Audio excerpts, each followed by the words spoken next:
What's up, everyone? Welcome to GameFace episode 128 at Casa de Kyle in Los Angeles, California. Flagship show of Sifted Games at sifted.net. Thanks for jumping on the stream. See a bunch of you in the chat. I actually am a little more connected to chat today, which is great. We got all the kinks ironed out. We have all our cameras. Everything is ready to rock. I think the second week here at Matt's house will go a lot better than the first, although the first came out pretty well. It was fine. We were afraid there was going to be echo on the audio. I thought the audio sounded good. So work out some kinks here today. I think we're going to be good to go going forward. You don't hear the kegerator anymore? Nope. Yeah. Hopefully the whine is gone. There were some people complaining about this subsonic sound that was in the show for a few episodes. I thought we figured it out actually before we left the studio. It should definitely be gone now. But anyway, for those of you who are watching the stream right now, you could probably resubscribe via Twitch Prime. Also, for those of you who are going to watch this on YouTube and maybe you can't afford to contribute to Sifted, it's a great way to give us a free $2.50 every month. We would appreciate it a ton. And if you're watching the archive as well, a lot of you guys are probably ready to resubscribe. Have no idea why Twitch won't just let everybody roll over at the beginning of the month. I got asked to do a survey on Twitch this week, and basically that's all I requested was why can't you just make it the first of the month and have people automatically resubscribe? And if they want to change their subscription to another channel, make them manually do that. I couldn't understand it. But anyway, they Sense to me. They asked for my feedback, and I gave it. And they got it. We have a great show for you guys today. Tons of stuff has happened this week. And then today, like a bunch of stuff dropped as well. It's kind of cool. We're going to be the first to kind of talk about some of this stuff. In fact, something happened after I did all the pre-production for the show that we're going to just talk about right here off the top without any graphics. And that is that Cliff Bleszinski's studio, Boss Key, has shut down. That was a shocker to me because Boss Key just launched a game 3 weeks ago called Radical Heights. About a month, yeah. Yeah, about a month. I think a month max, which was a battle royale shooter. Tried to jump into that pool, and it's only been up for like 3 weeks, and it's gone. Yeah. Well, I guess the servers are going to stay up for a while, he said. 2 weeks, he said. So 2 weeks. Imagine if you were at Boss Key and you bought, I wouldn't buy any of the microtransactions. No, I definitely point. would not. But imagine if you worked at Boss Key and you worked on Radical Heights, because you know that was a crunch, Matt. You know they crunched hard to get that game out. And just to get something moderately playable. And we made the argument that it probably shouldn't have been put out in the state that it was put out in. I think what the last stats for last week, they're like down to like 1,000 people playing. Yep. Last week. Which is still better than Lawbreakers was doing, but yeah. I don't know what it is that he just can't attract interest and hold it with these two games.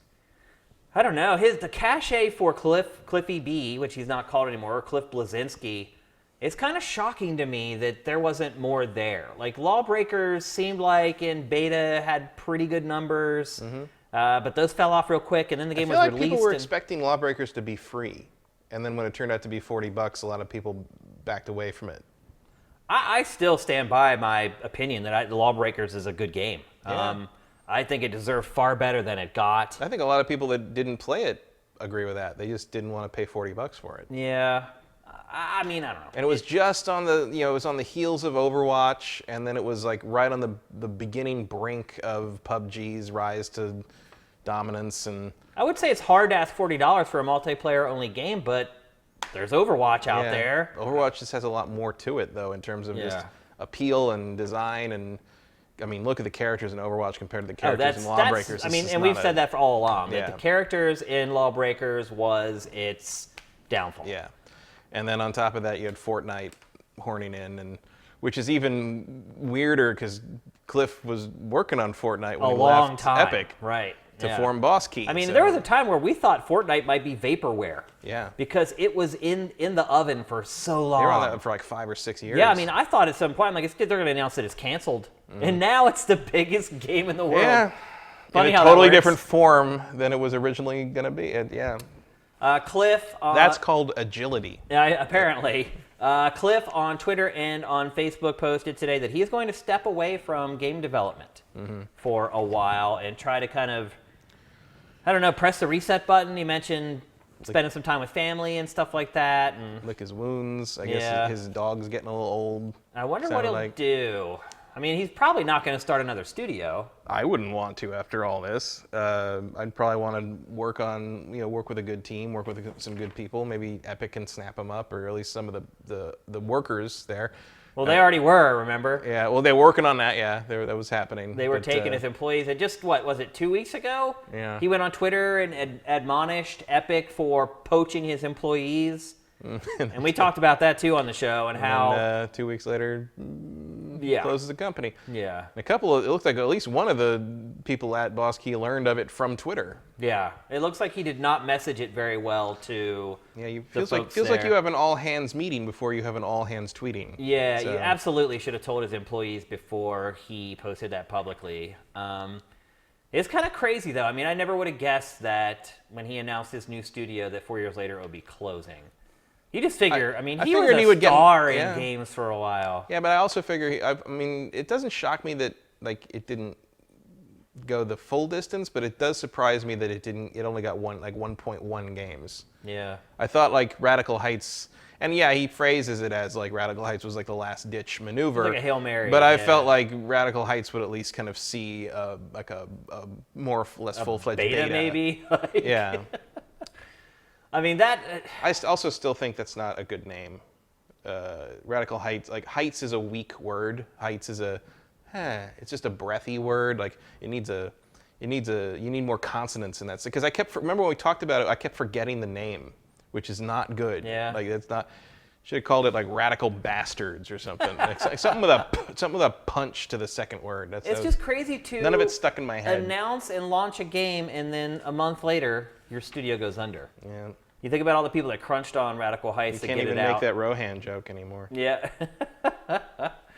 Yeah, so it sucks. It's I don't know where Cliff will end up. I mean, you would think some studio will snatch him up eventually. I would think, even if he doesn't form his own company, I would think most studios that could afford him would be happy to have him as a consultant or as a project lead or something like that. And I know it's kind of sometimes it seems to the luminaries in the industry that your destiny is inevitably to form your own company and your own studio and stuff, but it's I wouldn't want that kind of pressure. I can tell you from firsthand experience, starting your own company is really hard. It's really hard. Not just the financial end of it, making sure it's a success, but the emotional part of it. Oh yeah. That's why I don't think he'll do it again. No, and I know that from talking to him at E3 last year, the biggest thing that weighed on his mind was the fact that 65 families were depending on his company to eat every day. And that was a really hard thing for him to kind of internalize, I think, just because that's a lot of responsibility to have on your shoulders. And a lot of people that run companies just solve that problem by not thinking about it, but that's not Cliff's way.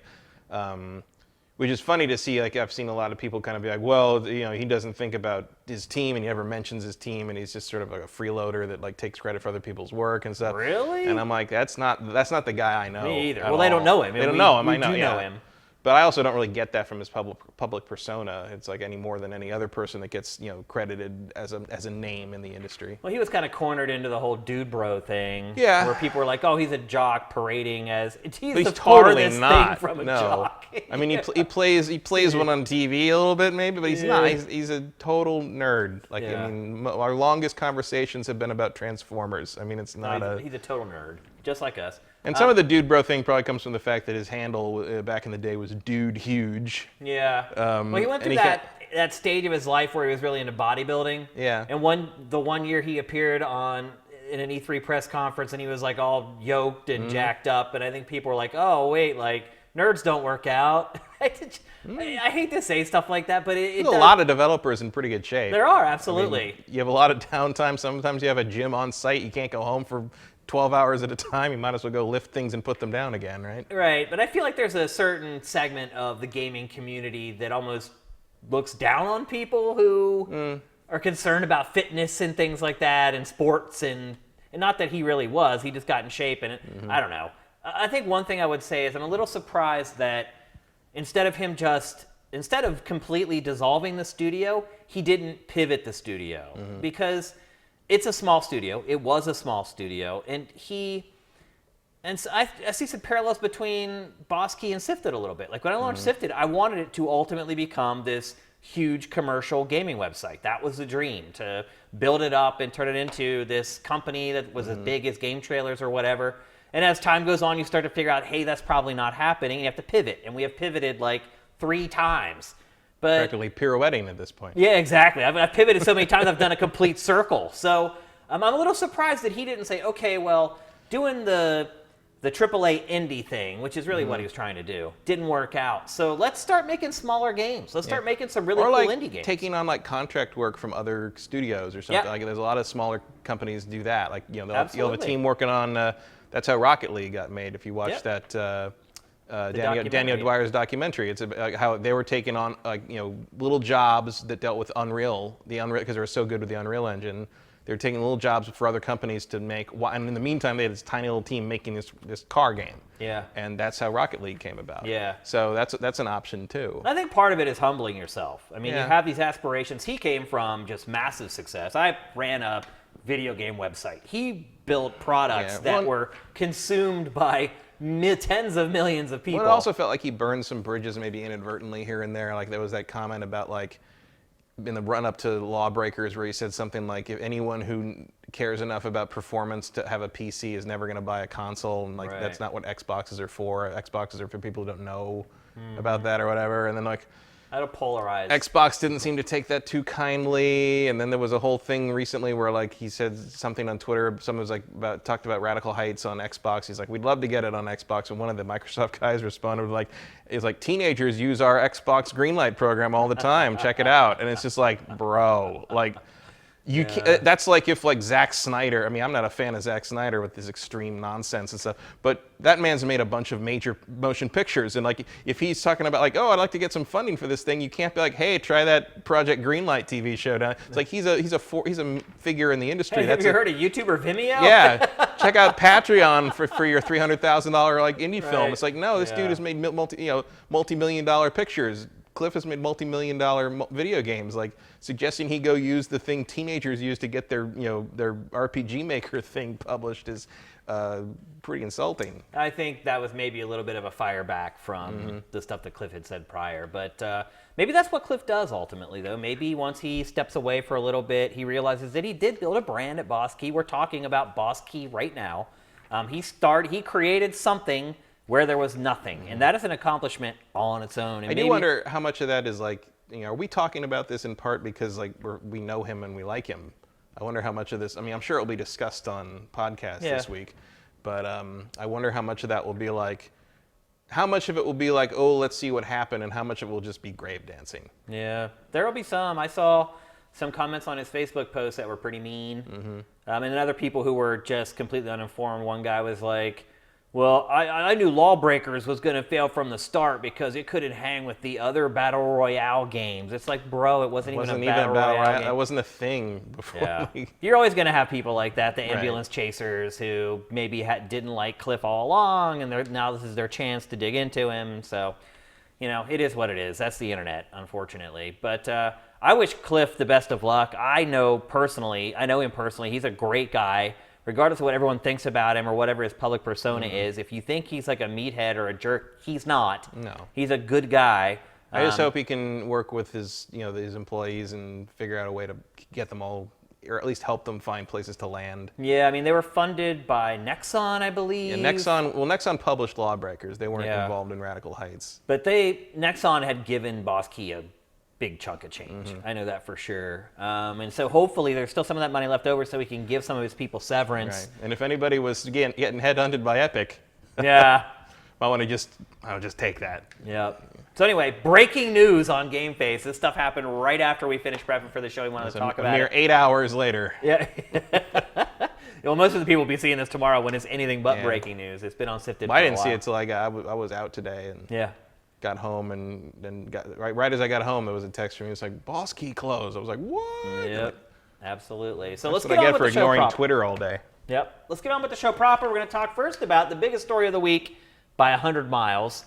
Walmart Canada leaked a ton of games on its website. Blame Canada. Yeah, here they are. Here are all the games. A lot of those are duplicates, by the way, for each different platform.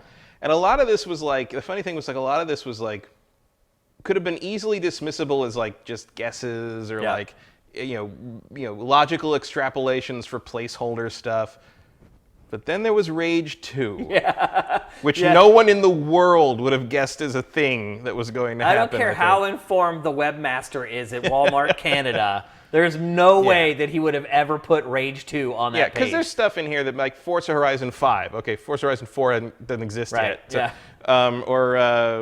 what was it? I don't believe for 1 second Beyond Good and Evil 2 is coming out this year. Like, there's no way. Or like Final Fantasy 7 Remake is listed, and I'm like, if that's this fiscal year, I mean, all this means though is, and it had an Xbox One thing on it. You know, it was like a lot of stuff that was like a little sketchy. Yeah. But then Rage 2. But then Bethesda was like, screw it. Yeah. Well, then the official Rage Twitter account was like pointed out a bunch of things that were wrong with it. Yeah. And then some fun with it. And then Bethesda's official Twitter account just replied to that with, dude. Yeah.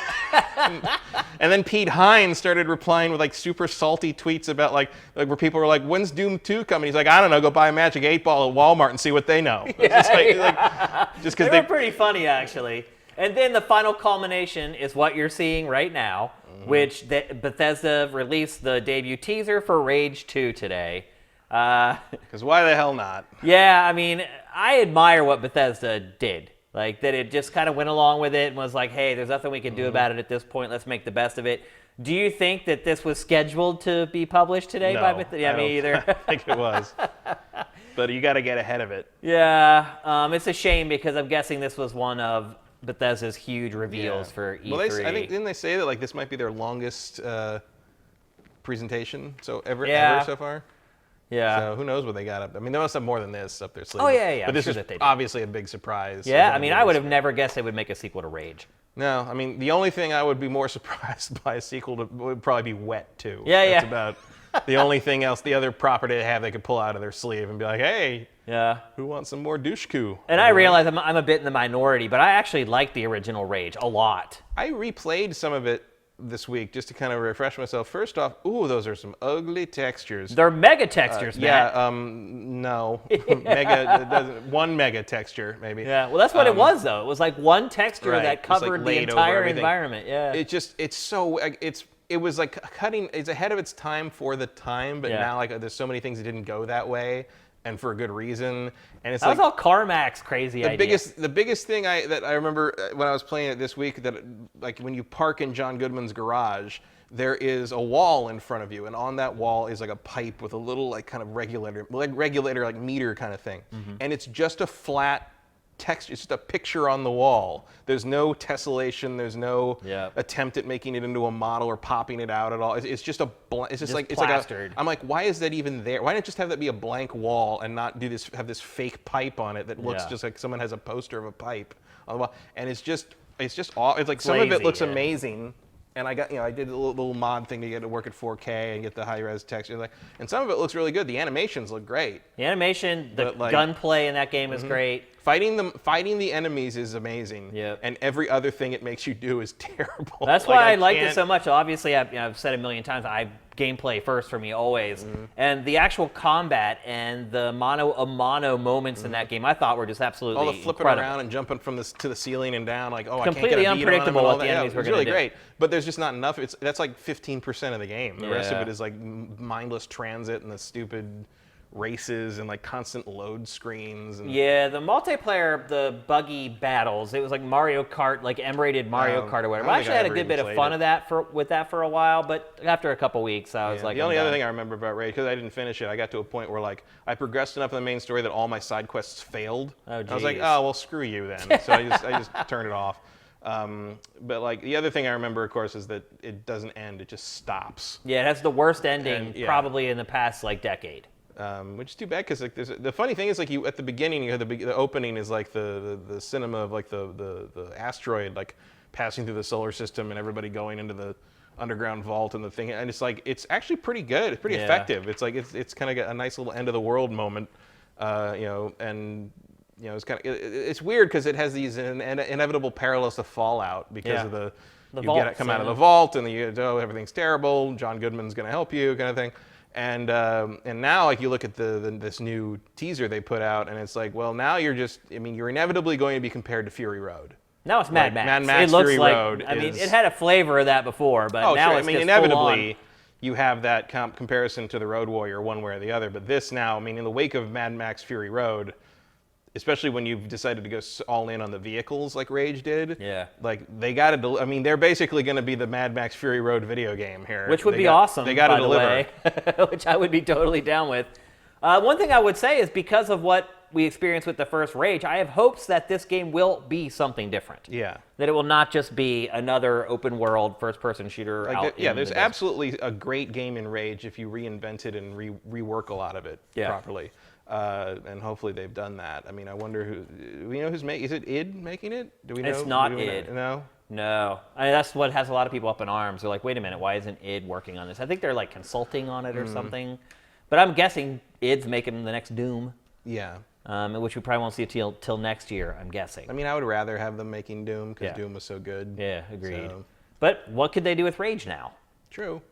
But I guess we'll never find out. But let's go through some of these other games that were announced. Let's try to figure out whether we think still, after all this Rage stuff, if they're legit or not. New Splinter Cell. I feel like that's probably real. Yeah, I mean, we've had a game page for Splinter Cell on SIFTD for like a year and a half at this Right. point. But I just Because there's think, been rumors flying for a while. and I think that the Ghost Recon DLC where Michael Ironside returned as Sam Fisher is just, I mean, you clearly have. And then you had the interview with him where he implies that the reason he didn't voice Sam last time was because he was undergoing cancer treatments. Interesting. So he could come back. He had some prostate and colon cancer treatments apparently at the time, and now he's fine and he's okay and he's back and he's ready to do some stuff. And Wow. so like if that was why he had to sit out the last one, like that's because they were always a little vague about why they replaced him. No, you're right. And probably disrespecting his privacy. Yeah, but he said that in an interview with I don't remember who it was. It was either Game Informer, maybe IGN. I can't remember. But he straight up said like that was going on back then. So and he kind of seems to imply that that's why. But like then I know Ubisoft people that say that that's not why. But like at any rate, he's back and he's healthy and he seems to really enjoy doing Sam's voice. So and he in the interview he also talks about helping create Sam and like.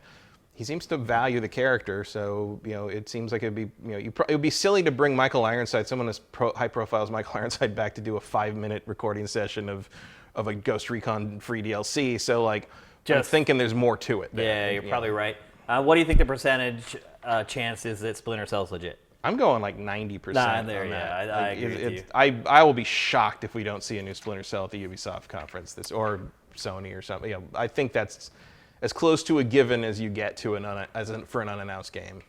I agree with you on that one. Next, Just Cause 4. I didn't expect that one necessarily, but it wouldn't surprise me. This was another game on the list, though, that made me think the list had legitimacy. Yeah. I was like, wait a minute. Like, no who's one would thinking just pull about Just Just Cause Cause? out Yeah. of their butt. Right. And like all Just Cause 3 is down about $9 on in the sales now, which is about the right time. Which, by the way, if you can find it for that price, you should absolutely buy it. Yeah, I didn't find it as compelling as 2, but I will say that once you put the DLC in place with the mechs and all that stuff, like it gets crazy, and the Sky City and stuff. Like there's some crazy stuff in this. If you can get it with the DLC, like there's a ton in this game to do and see. And I think this game is completely underrated. And I think the problem that people don't give it more of a chance than it deserves is because it's maybe the way it's marketed is just a little bit too goofy. But the things you can do in this game, you can't do in any other game. I think the problem it has, and it's not as bad as it was in 2, so in that sense, 3 is an improvement. It's just like once you've played for about 3 hours, you've seen everything it's got. Yeah. Like the missions don't change. You're just going in to blow stuff up or grab this thing and drag it out here or kill as many guys or whatever. There's no variety to what you're doing. You mean as far as the mission objectives that they give objectives, the story stuff, the side quests, the things you Yeah. have to do on the map. I mean, you can mess around with the physics and vehicles and stuff all day and never see the same thing twice. But in terms of actually playing the game, it's a little limited. You can tell it doesn't have the budget of a lot of other open world it's games. it's kind of the same problem that like Agents of Mayhem had, or like the Saints Row games have, where it's like, here's the 10 things that you're gonna do them all 12 times each, and it's like, well, that gets a little old after all. Because the other thing about Just Cause is the map is gigantic. Yeah. I mean, it's just, it's huge, and like it can take you days to clear out one island, and there's like 20 of them, you know. But I think overall, I feel like I got my money's worth out of it, and the DLC expands things and gives you some really cool toys to play with in terms of the mech stuff and the tanks and jets and there's a jetpack you can get in one of the DLCs, and like it's for the amount of money they're charging right now, it's probably worth trying. I just think this team needs money. I just think they need a budget. They need to get a good writer in there. They need to get someone in there who can handle the cinematics. Because to me, the base of the game, the combat, the gunplay, just watch this video that we're showing right now. Like, compare that to like Grand Theft Auto, what you can do in a GTA game. Like, the core of this game to me is one of the best in all the open world games. It's all the stuff around the edges that's the problem. I feel like they have a good, solid foundation. I'm excited to see what the next one is and what it does. But, I'm curious where it'll be. But because I doubt that they're going to get much of a bigger budget, it's probably going to end up with the same restraints. It's going to have a really crappy story. It's going to have repetitive mission objectives. The visuals are going to be good but not great. I feel like if a bigger publisher bought that studio, it would be a very, very wise purchase. Well, who published? Is that Square? Square Enix, yeah. If they gave them half the budget they give the Tomb Raiders. Exactly. Imagine what they would do with that. So I'm surprised they didn't. The one thing I would be surprised by is like if I had the Just Cause guys there, and I got the Marvel license, I'd have them making an Iron Man game. That's a match made in heaven. Yeah. That team doing superhero games, perfect. I mean, that's really what it is already. They already kind of have an awesome Spider-Man engine there working, but obviously Insomniac's working on that. I wonder if they could work out a deal where they create an Xbox exclusive Spider-Man game. Sony's probably got that sewed up. Yeah, because they kind of own the rights to. But you can do. There's a lot of stuff you could do with kind of like. I mean, he's only a couple frames off Iron Man Rico in the Just Cause games. Yeah. Because the other thing about Just Cause is one of the things it does really well is mass destruction. That's not really Spider-Man's deal. No, definitely not. It would. They could probably make a really good. Maybe did they make a Hulk game? Did they make Ultimate Destruction? They might have. The one where he could run up walls? Or was that the prototype? That was the prototype guys. Those are the guys who made Prototype. Yeah. You're right. But yeah, I mean, I think these guys have a really good Iron Man or Hulk game in them. Yep. Or Thor even. I mean, anyone that can knock a building over is probably like their wheelhouse, I would say. I'd agree. I'm excited to check out the new one. Hopefully they get a bigger budget. The game did okay sales-wise, so maybe they have a little bit more cash to work with this time and they can bump it up a little bit. Let's talk next. Borderlands 3, that's a given. Yeah, I think it's beyond time for that to show up, and I feel like Gearbox needs a hit. Well, I think Gearbox has pretty much already said that, it's coming. The next game that we're working on is Borderlands. They'd be crazy not to, especially in this era of loot box think about how well it sold before. Right. The microtransactions you could cram into this kind of a game, like, boggle the mind. Absolutely. To the point that, like, I'm worried a little bit. Well, you also got to keep in mind who's making it. Right. Mr. Pitchford isn't exactly known as being one of the lesser dubious developers in the industry. He has a little bit of baggage that comes along with him at this point. He does. A propensity for sleight of hand. Yes, that's a good way to put it. But he has always done right by Borderlands, so. Yeah.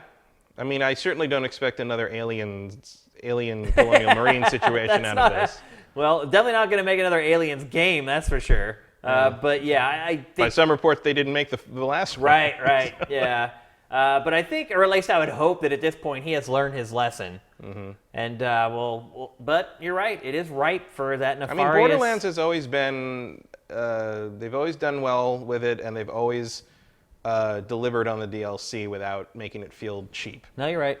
They've always done something special with the DLC, and the only real thing of any kind of questionable nature in Borderlands 2 was the gold key stuff, where basically you had to follow them on Twitter to get the codes to do that. But that was easy enough. You know, I got tons of gold keys, and I never even really tried to pay too much attention to it. It's just like, Brandy tweeted a key code. I'll put it in, and I got another thing. Cool. But like, it would be really easy to make those gold keys sellable for real cash in a Borderlands 3 in the current market. So we'll see where they go with it. Look, one thing I'll say is I've never been a big fan of Borderlands, but every single person I know has been. Mm-hmm. My only issue with it's Borderlands... one of those games where you go to work and you come in and everyone's like all bleary-eyed. You're like, oh, what were you doing last night? They're like, we were all playing Borderlands. And I'm like, really? And they're like, oh yeah, everybody, all of us. There was like 8 of us. We were all playing together. I'm like, man, I just could never get into it. My only issue with too Borderlands grindy for me. My only issue with Borderlands was that it left image retention on my plasma. Ah, well, that'll do it. The quest information on the right side, you can't really see it now because there's nothing happening in the footage in terms of the quest. But they list like a bunch of bright white text that tell like that. And that text left like a ghost shadow, all like this little chunk on my screen for months. I'm guessing that was your 720p plasma TV. No, it was 1080. It was a 1080 one? That's the same one you have. Oh, really? Mine is a 3D plasma, which has Mine's 3D. Which has some of the panels have basically they have rapid aging phosphors, which allow the 3D effect to happen in a plasma screen. And sometimes that can lead to much more stubborn image retention. I've been lucky. Not burn-in, but like it'll image retain. And part of it is like you only see it if you're looking for it. Like I would only. If the screen's all black, or all one color, or all green. Like one of the easiest ways to see on a plasma if you have any kind of like stubborn image retention is to start up an Xbox. Oh yeah. Because I guess you're right. The green screen will reveal it, or you can put in Planet Earth. The Blu-ray for Planet Earth, and they show like the big, huge, like shots of like just green. Right. You'll see the thing. That's because my plasma actually was a replacement because when I bought it, it had retention already. Well, no, because the first game I played on, I broke it in and did the usual thing. But the first game I played on it was what I was playing when my old TV broke, and I had to replace it, which was Earth Defense Force Insect Armageddon, which has a giant life bar outlined in white on the left side. And after playing it for 2 nights, it was burned in. Like it was literally, like you couldn't get rid of it. It was not going away. And it was still there when you turned it off. And that's how you know it's burning. If you turn this TV off and it's still there on the screen, it's been burning. And I had the Best Buy guys come in and look, and they're like, that's not supposed to happen. They immediately took it away and brought another one, and that one didn't have that same And that's problem. Why they've stopped making plasma TVs. That's one of the reasons, yeah. Lots of returns from people. But also because they're old tech, they're very heavy. They're very heavy, they're very hot. Expensive, they run very hot, they're not energy efficient at all. Yeah. But man, do they look glorious. But then you got the OLEDs weigh nothing and are the thickness of a hair. Right. So, I mean, they look almost as good. Yeah. But I had a lot of image retention problems with Borderlands 2. It's my only complaint about that game. Did they ever make a 4K plasma TV? Probably, but I actually have never heard of one. They might have made like something professional grade, but if they made a consumer model, I don't know about it. Yeah, I've never heard of it either. I would love to have one, but I don't think that's going to happen. Stuck with my 1080p for now. Let's see, what else? A new Assassin's Creed. Are you surprised to hear that might... Because here's the thing. I wouldn't have expected that this year. Yeah, here's the thing. I think this list is a list of games that will be able to be pre-ordered once E3 happens or is done or whatever. I don't think it necessarily means they're coming out this year. No, although that's a long way out to start pre-ordering something if they're talking about an Assassin's Creed for next fall. So are you surprised by that? Yeah, I thought they wouldn't go back to a yearly schedule. I thought Ubisoft learned its lesson. Well, on the other hand, took 2 years. You could say that they found the new formula, and now we're just going to plug stuff into that forever now. I think that's a huge mistake, though. Well, because it means that they're having different teams make them. Which they've had for a while. Yeah, but that was part of their problem. Was each team could never build on what the previous team learned. Right. Like if this game, if this is the ancient Greece game and it's coming out a year after the Egypt game, you're going to have trouble applying any of the lessons learned in the Egypt game to the Greece game because you've only, a game that size, you're probably putting the finishing touches on it right now. Yeah. Like it's too late to learn, and like that was you had that problem, especially between, I would say, Brotherhood and Revelations. Yeah. And 3 was you saw that like the Assassin's Creed 2 team went straight to Assassin's Creed 3, and then the Brotherhood team built on what 2 made and came up with some really cool ideas. The Revelations team was a totally different team that ignored everything that came before that and didn't even have the same design for Desmond.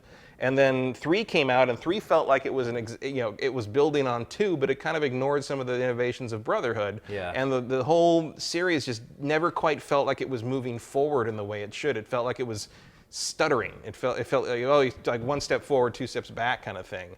And it would be a shame to see them fall back into that, or worse, just sort of make the same game over and over again. I think it would be a huge mistake to put out an Assassin's Creed this year. Like, let it rest, learn some stuff, like give it to one group and let them make one every 2 years if you have to. But like, keep it in the family. I think. I mean, much like the Assassins themselves. Yeah, but yeah, I would be shocked if it comes out this year. I would be disappointed if it came out this year. Yeah, I guess I wouldn't be shocked if it came out this year, but I would be disappointed. Yeah, I would. Do you expect at least a trailer, even if it doesn't come out this year? I think you stay quiet about it. If it's not this year, shut up about it. Yeah, because if you're going to reintroduce Splinter Cell and stuff you got like enough that. to worry about, and you got like For Honor. If you really want like old school sword and sandal stuff, you got For Honor to kind of like fill that gap. And you got a bunch of stuff to push at E3 already. Yeah, you got the Crew 2 that you're trying to get some traction on. Need to do. There's probably new Ghost Recon stuff because that's been so popular. Yeah. You probably got the Division 2 in your back pocket. Speaking of which, that was another game on the list, the Division 2. Yeah, I mean, we pretty much know that's happening. I mean, they're still releasing new stuff for Division 1. Yeah. That's pretty shocking. I mean, Ubisoft's games as a service, I mean, I mentioned it last week. It really does it right. It does not give up. Well, I feel like I don't need a Division 2. I was ultimately very disappointed in the Division. Mm-hmm. And disappointment is always a quotient of how excited you were before. Yeah. And I was very, very excited for the Division. I mean, I played and ultimately pretty disappointed. I played like 50 hours of it. It's not like I didn't like it. No, me either. I played it a ton too. I just don't feel like I'd want to go back to that necessarily. I feel like I did it. New City, you think you did, but they're kind of tied into New York, aren't they? I don't know. You got to do the other half of Manhattan. I don't care. Maybe something a little less snowy. I mean, something a little less repetitive would make me happy. That's New York. I mean, New York's a giant concrete jungle. Yeah, I wasn't talking about the environments. I was talking about like the game and the mission objectives in general and the enemies. I felt like I was fighting the same guys over and over. It was a pretty simple kind of extrapolation of MMO style to a shooter, and it worked okay. It worked better than I thought it would. I enjoyed it. Like you said, I did play it for like 40 hours, so I can't complain about it too much. But I will say, at the end of those 40 hours, I felt like I had got my fill. Right, and I don't feel like the DLC ever did anything to make me want to boot it up again. Yep. Especially because I was hoping to go to Central Park or something, and the DLC was sewers. Yeah, I know. So I hope they put that train back on the track. Maybe it might get me interested if it's something new and exciting. But like when I think about the Division 2, all I think about is a giant gray screen and looking for another gun that's like 2 more than the one I have. Exactly. And then being happy I got it. And it's just like if I want to do that, I'll play Destiny. Honestly, the first thing I think about when I think of the Division is the Dark Zone. And just the trepidation I had in going in there after a couple bad experiences. I had a good time in the Dark I know, Zone. you've always said that. I did not, and it made me not want to go in there. I'm just like, I feel like I'm wasting my time. It's too easier for people to take my stuff. And I mean, you're not wrong. Yeah. But like, I just had a good group. Yeah, that mattered a lot. A couple more that were in that list. Forza Horizon, you mentioned that already. They had it as Forza Horizon 5. Which would be even more surprising. Wow, that would be a shocker. Forza Horizon 4, This one's so good. Yeah. We're just going to skip 4 and go right to 5. Forza Horizon 4, though, we both have expected that. I actually drafted it on my fantasy team earlier in the year. Right. There's already been some kind of light leaks about it already. I fully expect to see it at E3. I love Forza Horizon 3. I've said it before. It's my favorite racing game of the generation so far. Maybe a little early for another one because Forza Horizon 3 is still amazing. Yeah, but they've been doing them every 2 years. They have, yeah. I think that's pretty much a no-brainer. That's going to be shown, and it'll be released probably by the end of the year, which, with the state of exclusive Xbox One games, anything. You take what you can get. Yeah. And then finally, and this one was the one that made me wonder if the whole list was a lie, Gears of War 5. That one, to me, is the wishful thinking one, I think. I think it's time. But it's really time for Halo, though, not Gears. Halo's a long way out. They had to go back to the drawing board on that one. 343's even said that. But it's been 2 years since Gears 4. That's about the time. To show it, I guess. I think it's coming out this year. Really? I think so. I would be surprised. I mean, look, they have the engine. Not saying it'll be good. Yeah. But I'm just saying, like, 2 years is enough time to cram another campaign into that engine and come up with some new multiplayer ideas and maybe do a mini battle royale mode and call it a day. Did you like Gears 4? Not really. You didn't? I thought it was visually very impressive. It just, that gameplay just doesn't really hook me.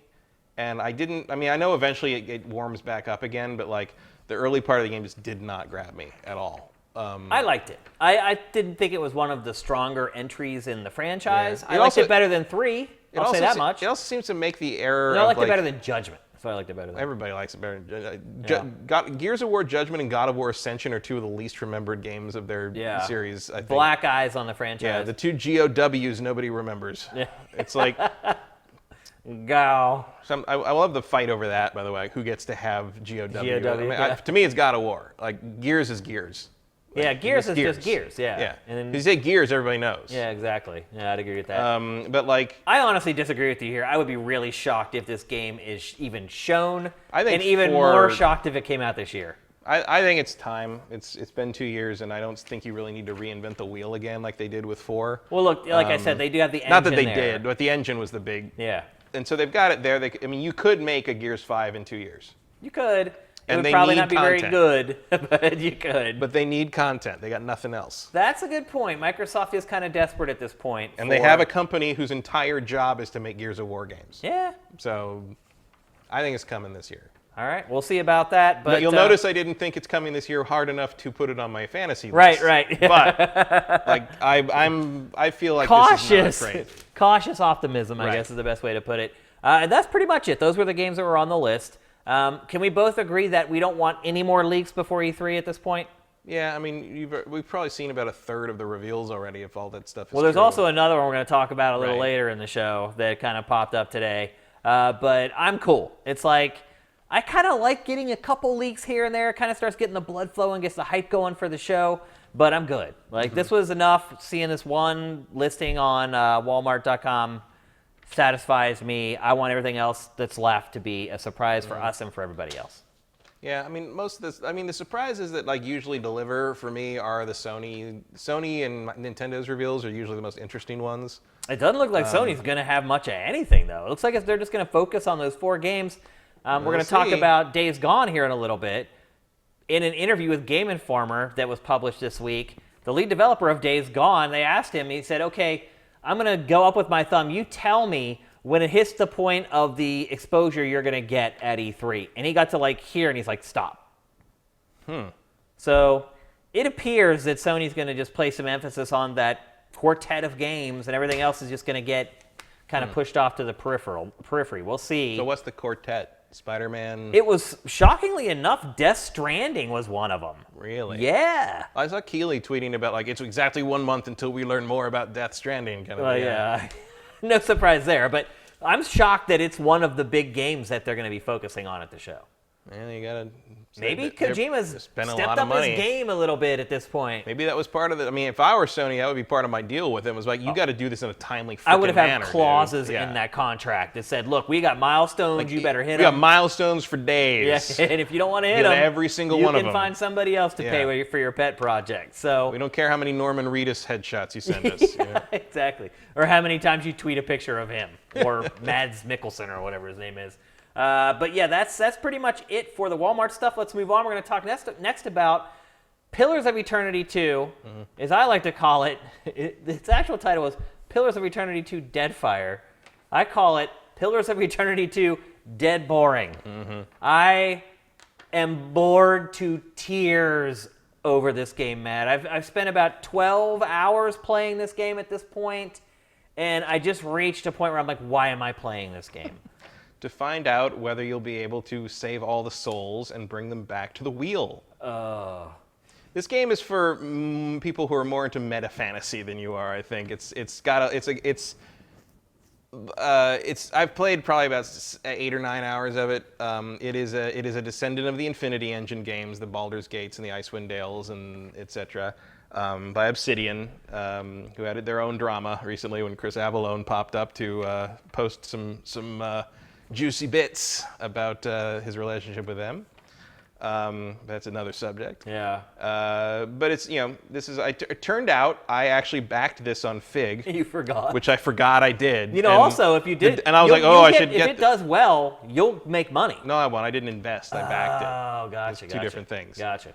But if you back it, you get a much, it's like half the cost of buying it new off of Steam or whatever. So I turned out I backed, because I did like the first one. I backed the first one on By the Kickstarter. way, I did not play the first one at all. See, that's part of the problem, because there's a lot of stuff from the first one happening in this. They assume... I cut up to the plot okay. Right, but the characters... actual gameplay... Well, yes, that's a different thing. Oh, my God. But what I'm saying is, like, the way you create kind of the backstory for the character... I mean, you are literally the same character, the same soul of the same character from the first game. All the stuff, like the stuff they do at the beginning of the game, that's the end of the first game. Like what happened and kind of the happily ever after sort of idea there. All these characters you're talking to early on are characters that are from the previous game, and you have to kind of reestablish your relationship with them and sort of do the thing where it's like, oh, I remember you. If you've never played them, like you're gonna be missing out on kind of like these relationships. And there are lots of like inside jokes and things like that. But it is funny because I did go back and play a couple hours of the first one, kind of remind myself of the differences, because they're very similar, obviously. Yeah. They're Infinity Engine It's derived. a sequel, yeah. And but it's interesting how Deadfire is they streamlined the interface and how it plays tremendously from the first game, believe it or not.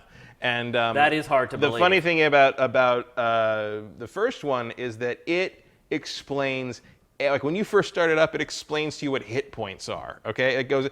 This game is just either assumes you're a veteran or it doesn't even tell you how your ship works. It doesn't tell you anything. Like you get on, eventually you like, I mean, a lot of it you get your ship repaired. I've played games like this in the past, but the ship thing, I think, is for the first place I really felt like, hey, wait a minute, like what do you do? You have to hire crew, you have to buy supplies, you have to get on the ship, and then like you moving on the ship uses up supplies. And one of my crew members got injured, and it turned out, and it wasn't until I read a post on a forum I read that you have to move that character out of their slot to let them heal, or else they drag the morale of the crew down, and there's nothing telling you about that, like in terms of popping up. There's so much meta in this game. It is just system after system, and it doesn't explain anything. No, it leaves it there for you to find. And again, like I have played a ton of games like this a long time ago. I haven't really played this genre for quite a while, so I was able to kind of figure it out eventually. But there's still a bunch of nuances that I still don't quite understand about it. You got to figure a lot of stuff out for yourself, which I don't mind. It's just today it's considered user unfriendly to do that. Yeah.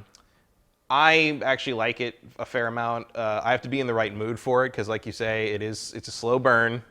I kind of fell asleep once playing it. Well, you go for huge stretches without any combat. Mm-hmm. It's very story driven. You sail here, you walk through the town, you talk to 20 different people, you get to the palace, the leader of that area tells you, hey, I need you to do this. You walk back to the beach, you get on the boat, you take off, you go to the new land. I did that for like 3 times before I found some combat at one point in the game. It's not an action game. It's also not. I know we call these action RPGs. They're really not. They're more like no one calls these action RPGs. This isn't an action RPG. This is a real-time with pause game. Nobody calls them that though. People call them isometric People who play action them calls RPGs. it that. This is not an action RPG. But that's what they're classified as, isometric Not by action anyone who RPGs. plays them. Nobody calls them that. They're real-time with pause, RTWP. But I've never even heard that. Because you don't play these games. You don't interact I have with that, played these but games you don't my interact entire with the life. fandom for these games. Like that's what they call them. Well, I can tell promise. you, I listen to a lot of podcasts who have talked about this game. Nobody has called it that. But anyway, the point is, it's not an action RPG at all. No.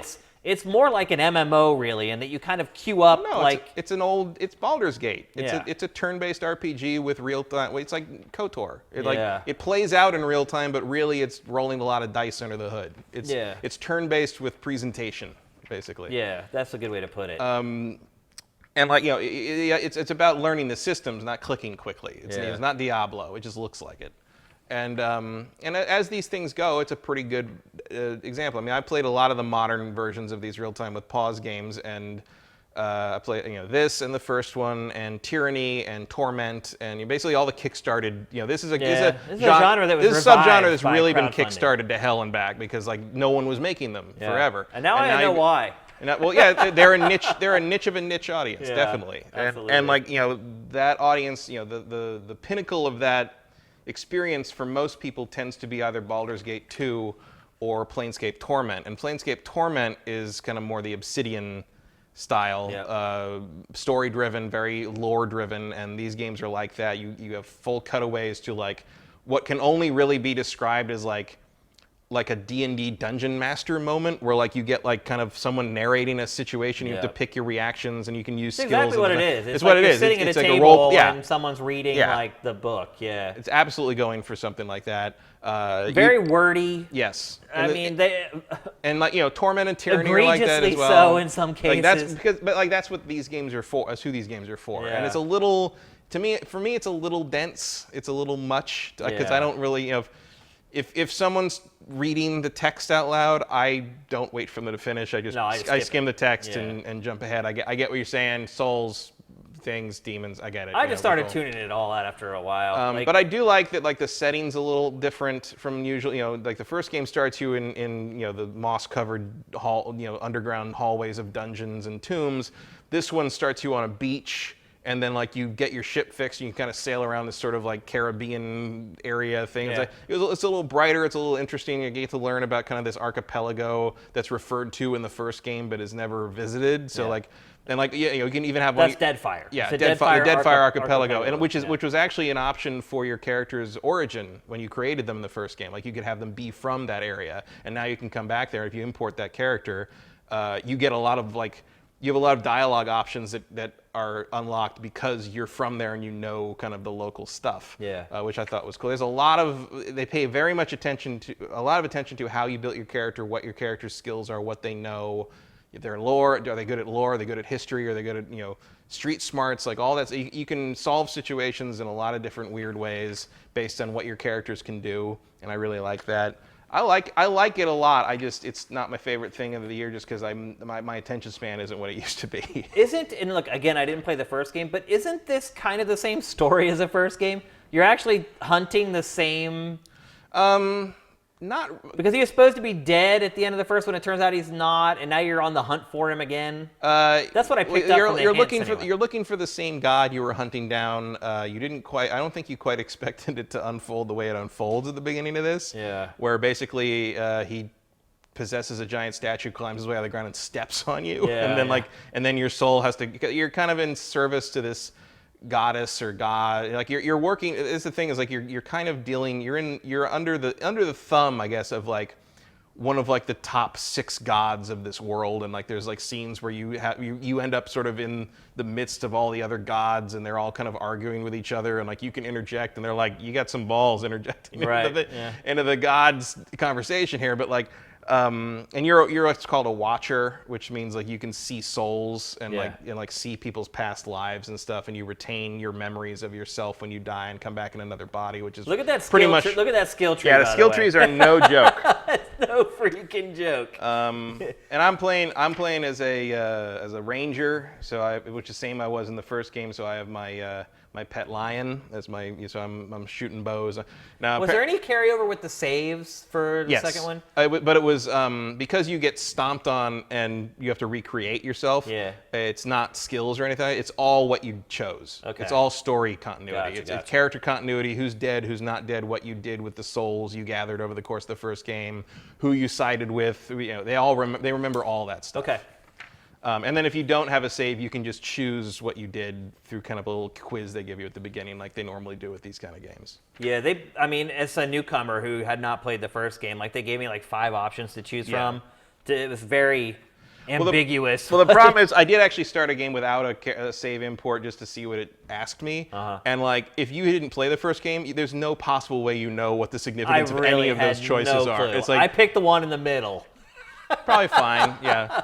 There's like, basically it's like the top 4 are like fine, and then the bottom, there's like one that's like, I didn't care about anything, and I did everything that was the evilest way possible, and like let everyone else die, and I'm like, and like there's actually a warning on that one. It's like, don't pick this one unless you just want to fuck with shit. Yeah, and they give you a warning. I mean, the game, in that way, the game is pretty good because, again, I did not play the first one, so... like you can have dual classes, but the game will recommend to you. Warns you, yeah. It'll say, hey, like if you haven't played this before, you should probably just stick with one class per character, which I ignored anyway. But whatever. Well, I think they need to. And here's the ship. Here's the ship interface. I think they need to do something with the multi-classing because it feels like the multi-class. There's an error in it where if you like reset the skills, you only get half your skills back. Oh. So I think that's a mistake. I don't think that's intentional. I think they need to patch that. But you're like with the ship, like this is a new element to you because it's a new addition to the game. But yeah, this is also I had no clue what I was doing. It's like, okay, you need food and water. So I bought food and water. And then we set sail, and like you said, you start seeing the morale of your crew dropping. And I'm like, wait a minute. It never tells you how to feed the food or water to your crew. I was just like completely lost. What? Wampler. Oh, wow. Wampler just subscribed with Twitch Prime for 8 months in a row. Wow. Thank you, man. That's freaking awesome. Thank you so much. It's cool that the stream will actually pop that stuff up. I enabled like some kind of an overlay for the channel. I wonder if that's like one of the things that it does. I don't know. I don't know how any of that works. Regardless, thank you, man. Really appreciate that. It's cool that it popped up. I'm actually glad that I can actually see the chat while we're doing the show for once, which is great. But the boat, it didn't tell you like anything. No, like it doesn't even really give you I mean, it gives you a little bit of tutorial about like how combat works later, but that's sort of like after you've encountered a ship for the first time. Yeah.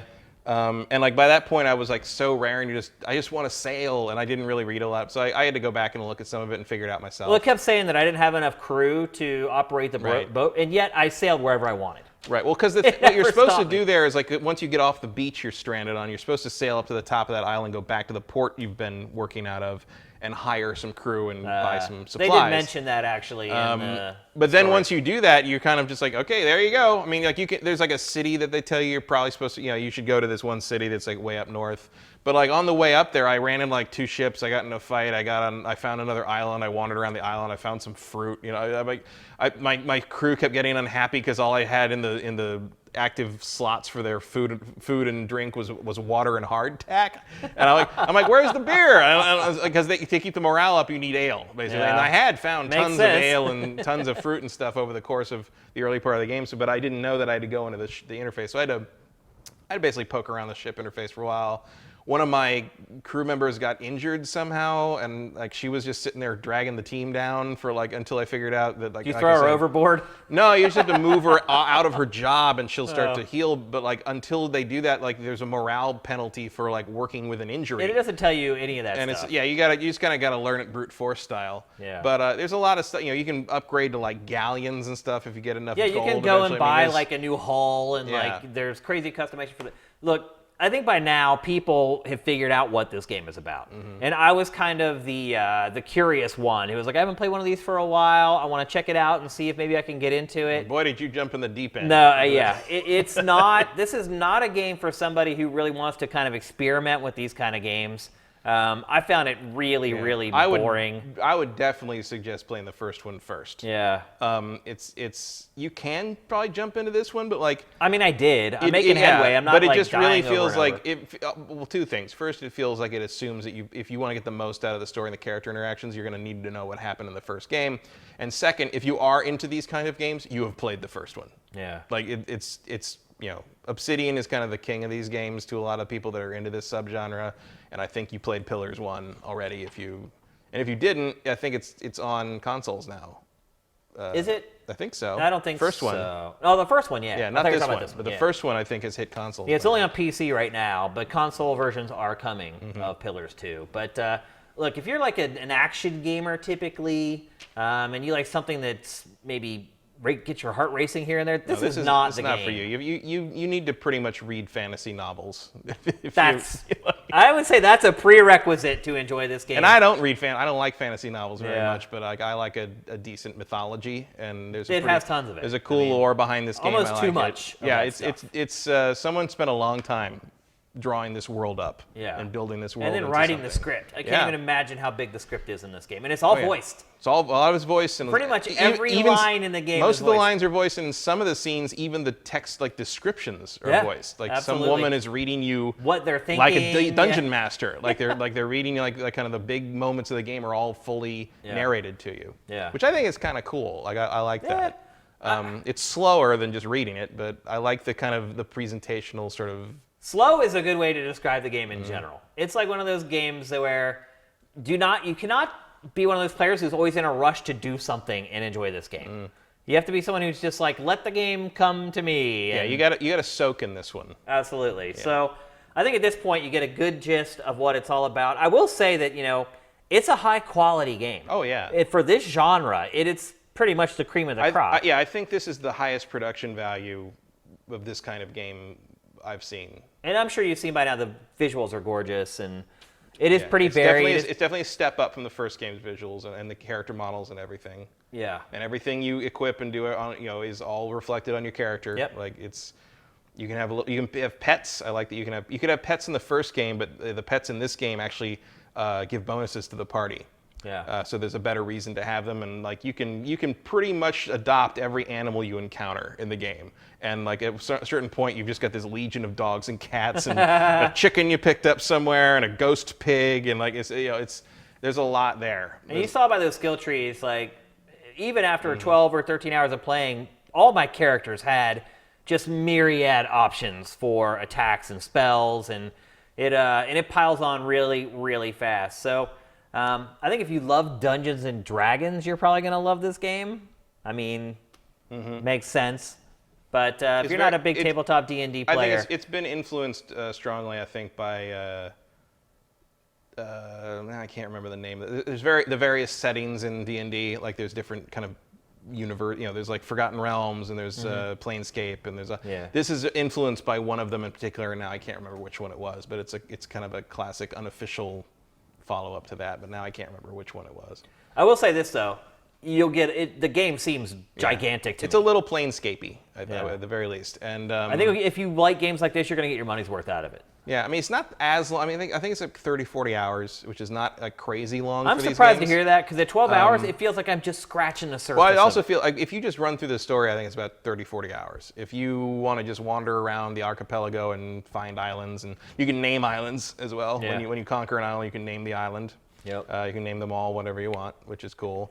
I think there's a lot more to waste your time with. You could probably squeeze closer to 100 hours out of it. I don't know if I have the attention span for that. I would not make it. I'm done. I'm not going to play any more of it. Like, and especially now the year's going to start heating up. Like, I wanted to play it because I regretted not playing the first one because it was getting such good buzz. And at the end of the year, I was like, I don't know anything about this game. And I wanted to make sure I spent some time with this one. It's not my cup of tea, but I could see where for a certain player, it is absolutely their cup of tea. It's exactly what they're looking for. So I think after our discussion, people know whether this game is something that would interest them. Let's move on. All right, next we're going to talk about a racing game. I always complain about genres that are stagnant, lack of innovation. It's not actually almost every genre at this point is kind of hit this rut where we're just kind of seeing the same iteration over and over. A lot of the innovation we're seeing is in monetization practices and not necessarily in game design. A couple months ago, a trailer came out for a racing game called Trailblazers, and we featured it as our trailer of the week because we were like, hot dog, a different kind of racing game. And email came into my inbox from the PR company representing it. I asked for a review code. They sent it to me, and I have been playing it. The game is called Trailblazers. And the most generic way you can describe the game, and it's the way everyone's describing it, including us, my gaming Val went up today for it, and I use this very phrase, is Splatoon crossed with F-Zero. How it innovates is that, it's a team-based racer. You pair up with another racer, and you work together to win each race. But what really makes it innovative is the Splatoon elements, which is as you go, you can choose to lay ink down on the track.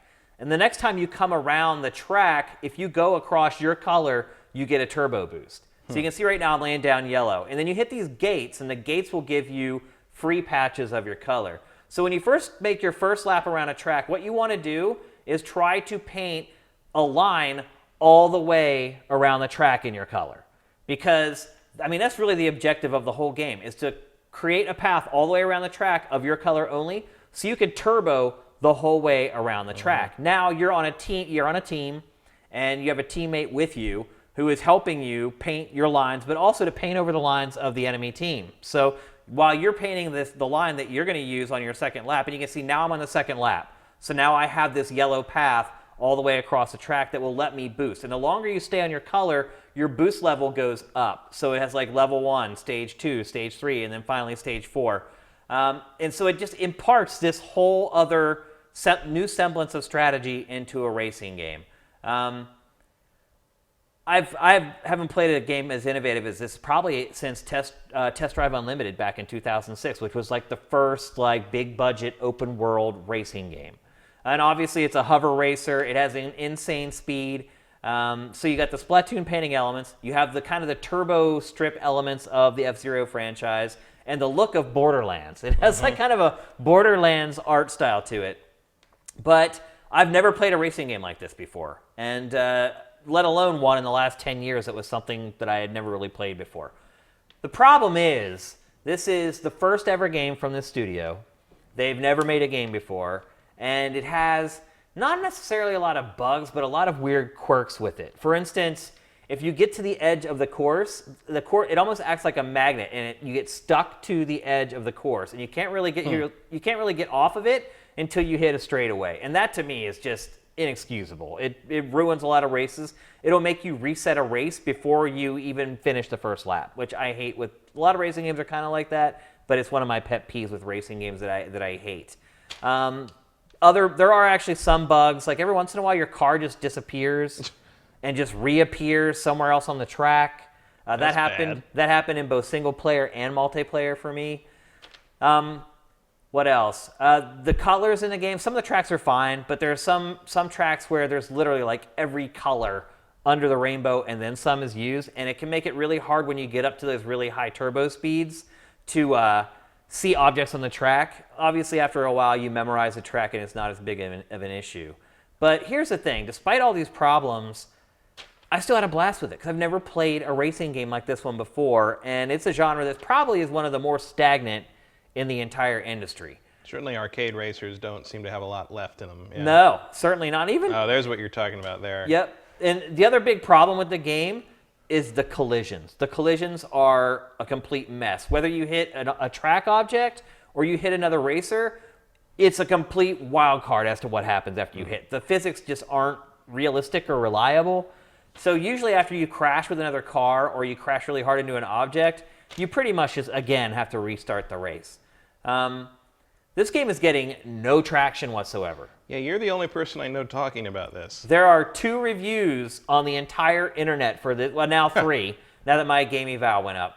There are 3 reviews on the entire internet for this game right now. And that made it a challenge to review because I could never get games. I'd sit online and wait for like 20 minutes or until my controller disconnected and still could not get games. So I reached out to PR. They set up games where I basically invited them to a game and they came and played, so I got to check out the netcode and see how it ran. It runs great. No lag online whatsoever.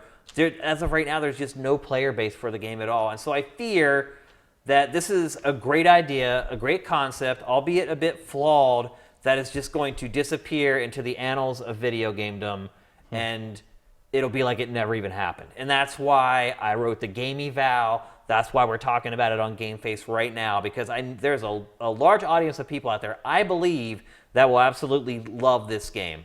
Even when you go to play online, you can have someone locally join your team and go and play online. Now, the caveat with that is it does give you an advantage because you can communicate with that person sitting on the couch with you, but there's no voice chat in online play.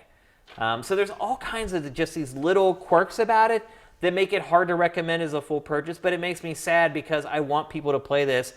I want to keep playing it. I want to have people to play against online to really test my skill because the AI, after a while, it starts to get old like any driving game. So I don't know what's going to become of it, but it's out for pretty much every platform at this point, Xbox One, PS4, PC. I don't know if it's out for Switch yet, but it's coming to Switch. I've had a blast with it. The single-player campaign, it actually has one. It's a series of races. The other thing I should mention about this game is it's not just who crosses the finish line first is the winner. In most races, it's determined by who gets the most race points. And race points you get by laying down paint, by boosting across the paint that you've laid down, and by drifting. And at the end of the race, all those points are added up, which gives you X amount of race points. And when you play online, race points determine who wins the race. So you could cross the finish line first and actually finish the race in like third. When you play single player, each race gives you 3 conditions to satisfy. And in most cases, they're never like finish first. It's always like get the most boost points, take out 3 enemies with your attacks, lay down the most paint on the track. And then sometimes those objectives are kind of at loggerheads because sometimes they'll tell you to like beat your teammate. And you'll find yourself like aggressively trying to like take your teammate off the track so that you finish first. So some of the stuff's a little bit weird in how it's set up, but it is refreshing. It is different. I've never played a racing game like it. I know people will look at it and be like, oh, it's just like an F-Zero knockoff, but it should be. This should be F-Zero. This is this type of stuff that I feel like a franchise like F-Zero needs to do to be fresh again. So again, I don't want to spend a ton of time on it because it's not a big game, and I know a lot of you guys are maybe already starting to doze off, but I'm telling you, you should give this game a chance. I have a feeling that the developers are going to take the feedback to heart. They're going to get this game to a place where it's not going to have kind of all... And you can see here where like the guy in front of me is painted yellow, and I'm trying to paint over his because you also want to play defense so that they don't have that unbroken loop around the track all in their color so they can just turbo all the way around it. So lots of strategy. The handling's great. That's one thing I will say. Once you get into a wreck or whatever, it's kind of messy, but the handling itself feels awesome. In a matter of a few races, I was able to get up to the 4th level of turbo and handle it just fine around the track. So I am enjoying it. I'm scared that this game is going to go away and people aren't going to get to experience it. At the very least, kind of keep your eye on it or maybe follow it on SIFTD and wait for a deal to come up for the game. I do recommend it despite its issues. It doesn't cost that much right now, but once it gets down to like the $15 range, I would say buy this without hesitation. You have the advantage of all the patches by then and all the tweaks and changes that they've made to it. Solid foundation now, and I think it could really become something special. I really hope, honestly, that this developer gets a chance to make a sequel if it doesn't do well, because it is something different, and there aren't enough developers that are really pushing the envelope anymore. Yeah, this feels like the kind of thing like a major like hardware manufacturer would like kind of snap up and say like, okay, let's try this again. Yeah. But, based upon what I've seen so far, it seems like it sold like 1,000 copies or something like that. So, well, I've never heard of it before. So yeah, other than when we did the trailer of the week. That's the other thing too, is they put out the first trailer for it like 2 months ago. And then now it's out. Mm-hmm. It's like when you have a concept like this should have been like on a tour where they took it around to outlets. This should have got way more coverage than it's got. Here's where you can really see like the Splatoon. It's like different colored ink like sprayed everywhere.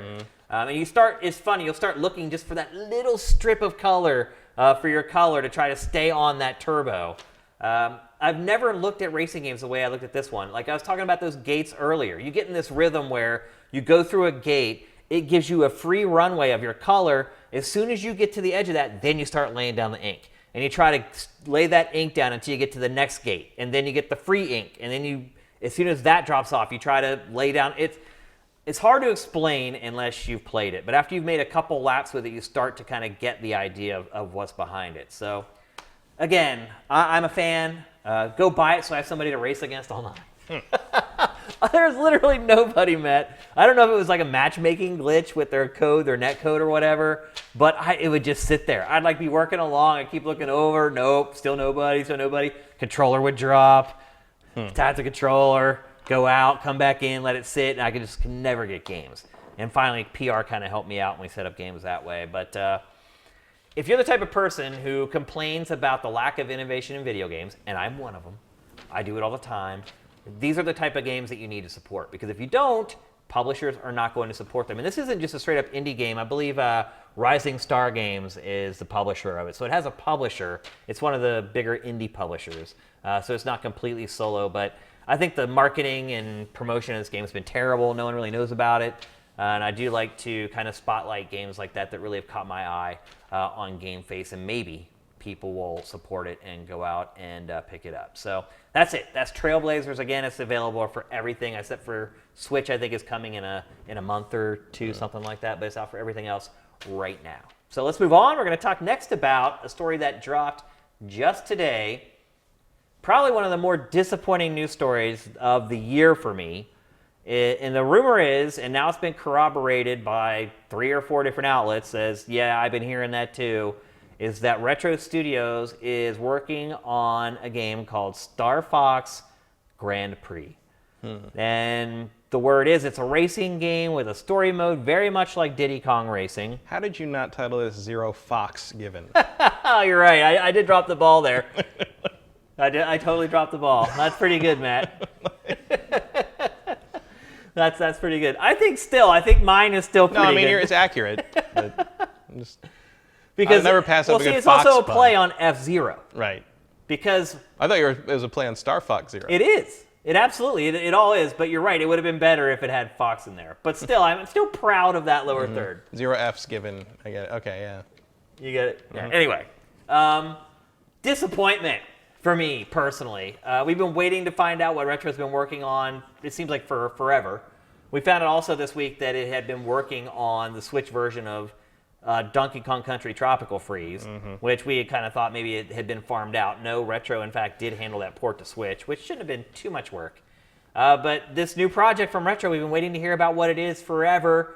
Thought we would hear about it at last E3. We didn't. Then we hear Metroid Prime 4 is coming. We're like, oh, okay, that's what they're working on. Nope, Bandai Namco's working on that. And then today the news breaks that they're working on a Star Fox racing game. Not even F-Zero, mind you. Right, just Star Fox. Because Star Fox... What? I mean, Star Fox's father is in F-Zero. Right.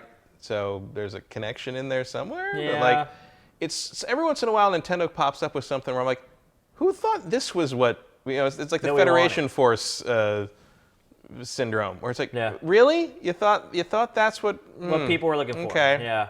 Sure. And you're using Retro up on that.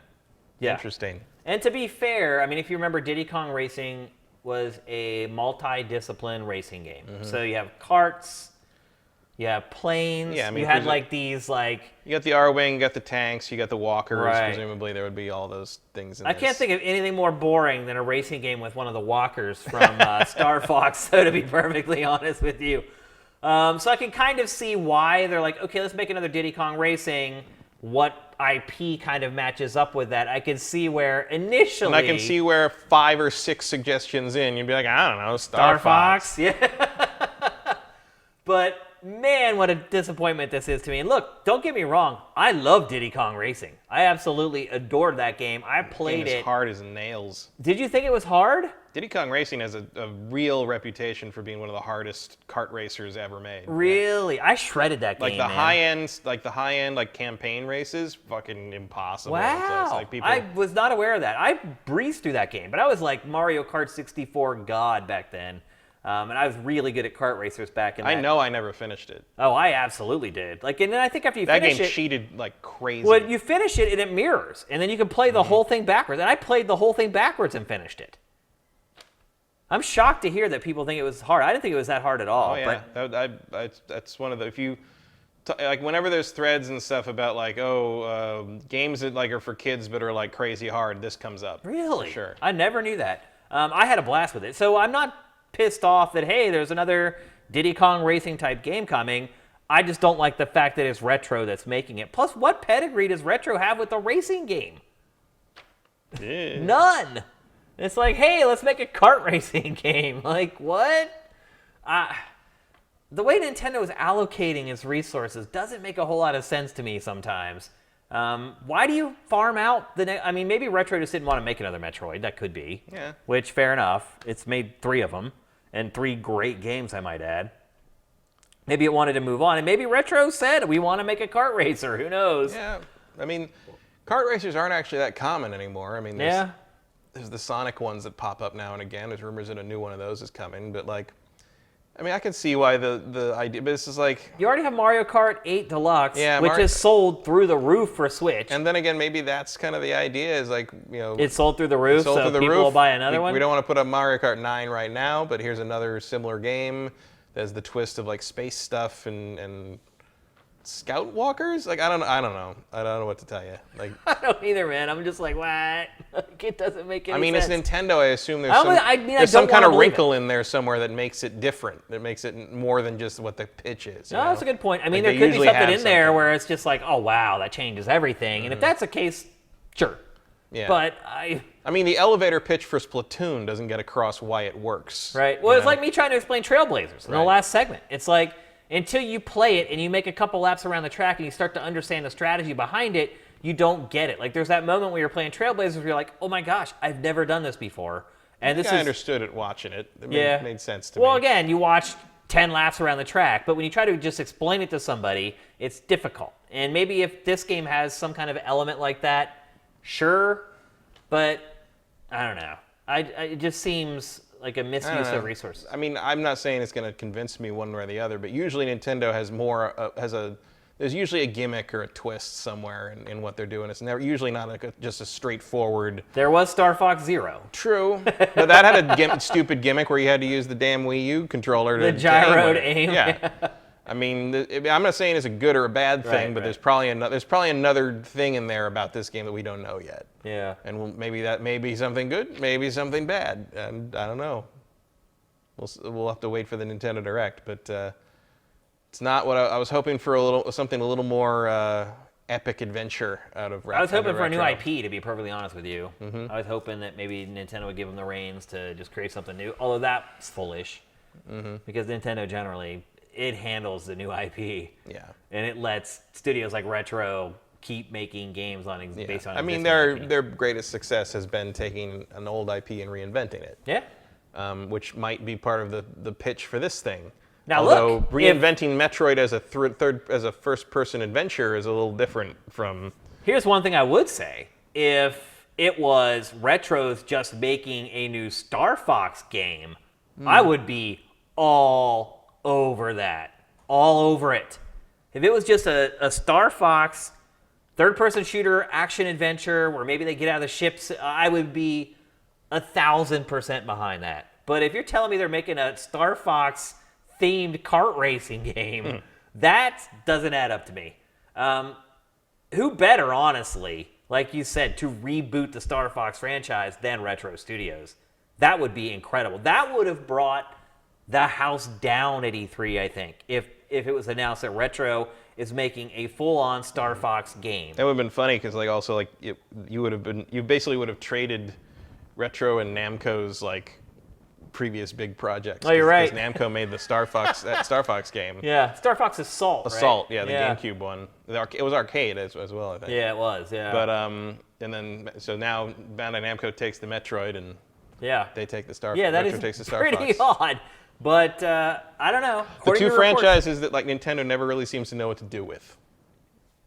It feels like Nintendo's got Star Fox and Metroid always feel to me like Nintendo looks at them sometimes and goes, "Why do we have this? What do we do with this?" And it's just What's Nintendo going to do with F-Zero? I don't know, make another one. I mean, that's the one thing I would say about Trailblazers. When you play it, it feels like a first-party Nintendo game. That's the freshness and the innovation you kind of get from it. It's like a project that Nintendo is in Nintendo's R&D department that may never see the light of day, but it feels like you're playing maybe a Nintendo prototype or something that you were never supposed to play. So maybe they can do something. I mean, it's not like Mario Kart 8 really blows the doors off in terms of innovation. No. It's just a solid idea done really, really well. And obviously F-Zero does not have the Mario cachet to sell 13 million copies or whatever it does, but I feel like it's been long enough since F-Zero existed in any form, really, that you do one with modern tech and it's going to turn out pretty interesting. Is GX the last F-Zero game? Wow. I think there might have been a GBA one or something that was before or after a little bit. But it's around that time. That's pretty crazy. It's been I think that's the longest dormant Nintendo major franchise right now. Wow. And that was a great game. Yeah. But maybe that's the problem. We're like, hey, this is a great game. It didn't sell. And so... It was a partnership with Sega. Yeah. AM2, I think, was the co-developer on that. Yeah, great game. Really hard. Really, really freaking hard. You want to talk about a hard racing game? Yeah, that was harder than Diddy Kong. Way harder than Diddy Kong. Not even in the same league. But I think that's what a lot of people admire about it, though, too, is the challenge. I mean, I don't know if I ever even completed the story mode in GX. I don't think I did. I don't think I could. Seriously, I think I got to a point where I was like, I can't beat it. And this was when I was younger, too, and like had like great hand-eye coordination, so I just could not beat it. Tried it with like tons of different cars, it was just so hard. But yeah, so we'll see. F-Zero has no mercy. It does have no mercy. That one in particular was really, really freaking hard. Because F-Zero X, I believe, for N64, that one was challenging, but not ridiculous. GX was just brutal. Anybody who's finished that game, by the way, props. That's all I can say. If you managed to finish that game without cheats or anything, you the man. All right, let's move on. We're going to talk next about Days Gone. A game that I actually drafted this year and disappeared. It's not coming out this year, which I was surprised at. And we hadn't seen anything from it for quite a long time. Apparently, they're just saving it all up for Game Informer because, oh my God. Quite a blowout. They just exploded. So it's insane. They put out the first hour of the game, and then a couple days ago, they put out another 40 minutes of the game. The developers have been just doing literally 20-minute long interviews about the game. There's a little bit of please remember us to it going on, I think. I will say this much. After seeing Game Informer blow this game out, I'm surprised it's not coming out this year. Because, man, it looks like it's done. Maybe it was a strategic thing where Sony needs, hey, we need something big in that quarter. I don't know. Makes you wonder what's in the fourth quarter. It does, absolutely. Makes you wonder what's in there that they think is big enough that they don't need this. Yeah, maybe surprises at E3. I don't know. Or maybe there's stuff going on that's not finished that they just didn't show us here. Yeah. I mean, it's apparently got a lot of co-op stuff going on in it. Maybe that's probably a hard thing to get working properly. Well, there's no you have companions with you, but there's no playing with other human co-op. There's no online co-op. There's no local co-op. But you're right. There's a lot of time where you're with an AI companion in the game. And I feel basically patience for AI companions has gotten low because they've gotten better. Yeah. I think if. And who knows? Maybe it could have been something as just to speculate wildly. It could have been something as weird as hey, this God of War game's companion works flawlessly. Yeah. Why doesn't yours? Between Last of Us 2, presumably, and God of War, I feel like you're making strides in the companion AI department, and maybe they felt Days Gone had to step that up too. Yeah. So we were always wondering, how does this game actually play? What's the gameplay loop? We never could figure it out. They always show us just little patches of gameplay. And we had learned that you could use the freakers, I think is what they're called, to your advantage. And you could lure them into encampments and have them take out enemy encampments and that kind of thing. But we never really understood. Because people would call them zombies. Yeah. I mean, come on. Well... There's an interesting interview that Game Informer does where they just ask 150 questions in rapid succession, and they ask him are they ever called zombies at any point in the game, and he says no, they're freakers. So the old Shaun of the Dead. Yeah, that interview is actually pretty interesting. Then they ask him, is it coming out before The Last of Us Part 2? And he says yes. And this is coming out March 30th or something like that. Before the end. It's right barely under the end bell. of fiscal. Yeah. Here's some things that I picked up on all the coverage from Game. And by the way, the coverage at Game Informer is great. We're just giving you a crib nose version of this, so I highly recommend that you go to Game Informer or go to SIFTD and check out the game page for Days Gone because they are just rolling out the coverage there. And we're just giving you the shorthand version of this. But here's the stuff that I've picked up on in checking out the coverage. The bike is a huge, huge part of the game. The motorcycle that you ride is essentially your co-op partner. You level up the bike. You can change crazy parts of the bike.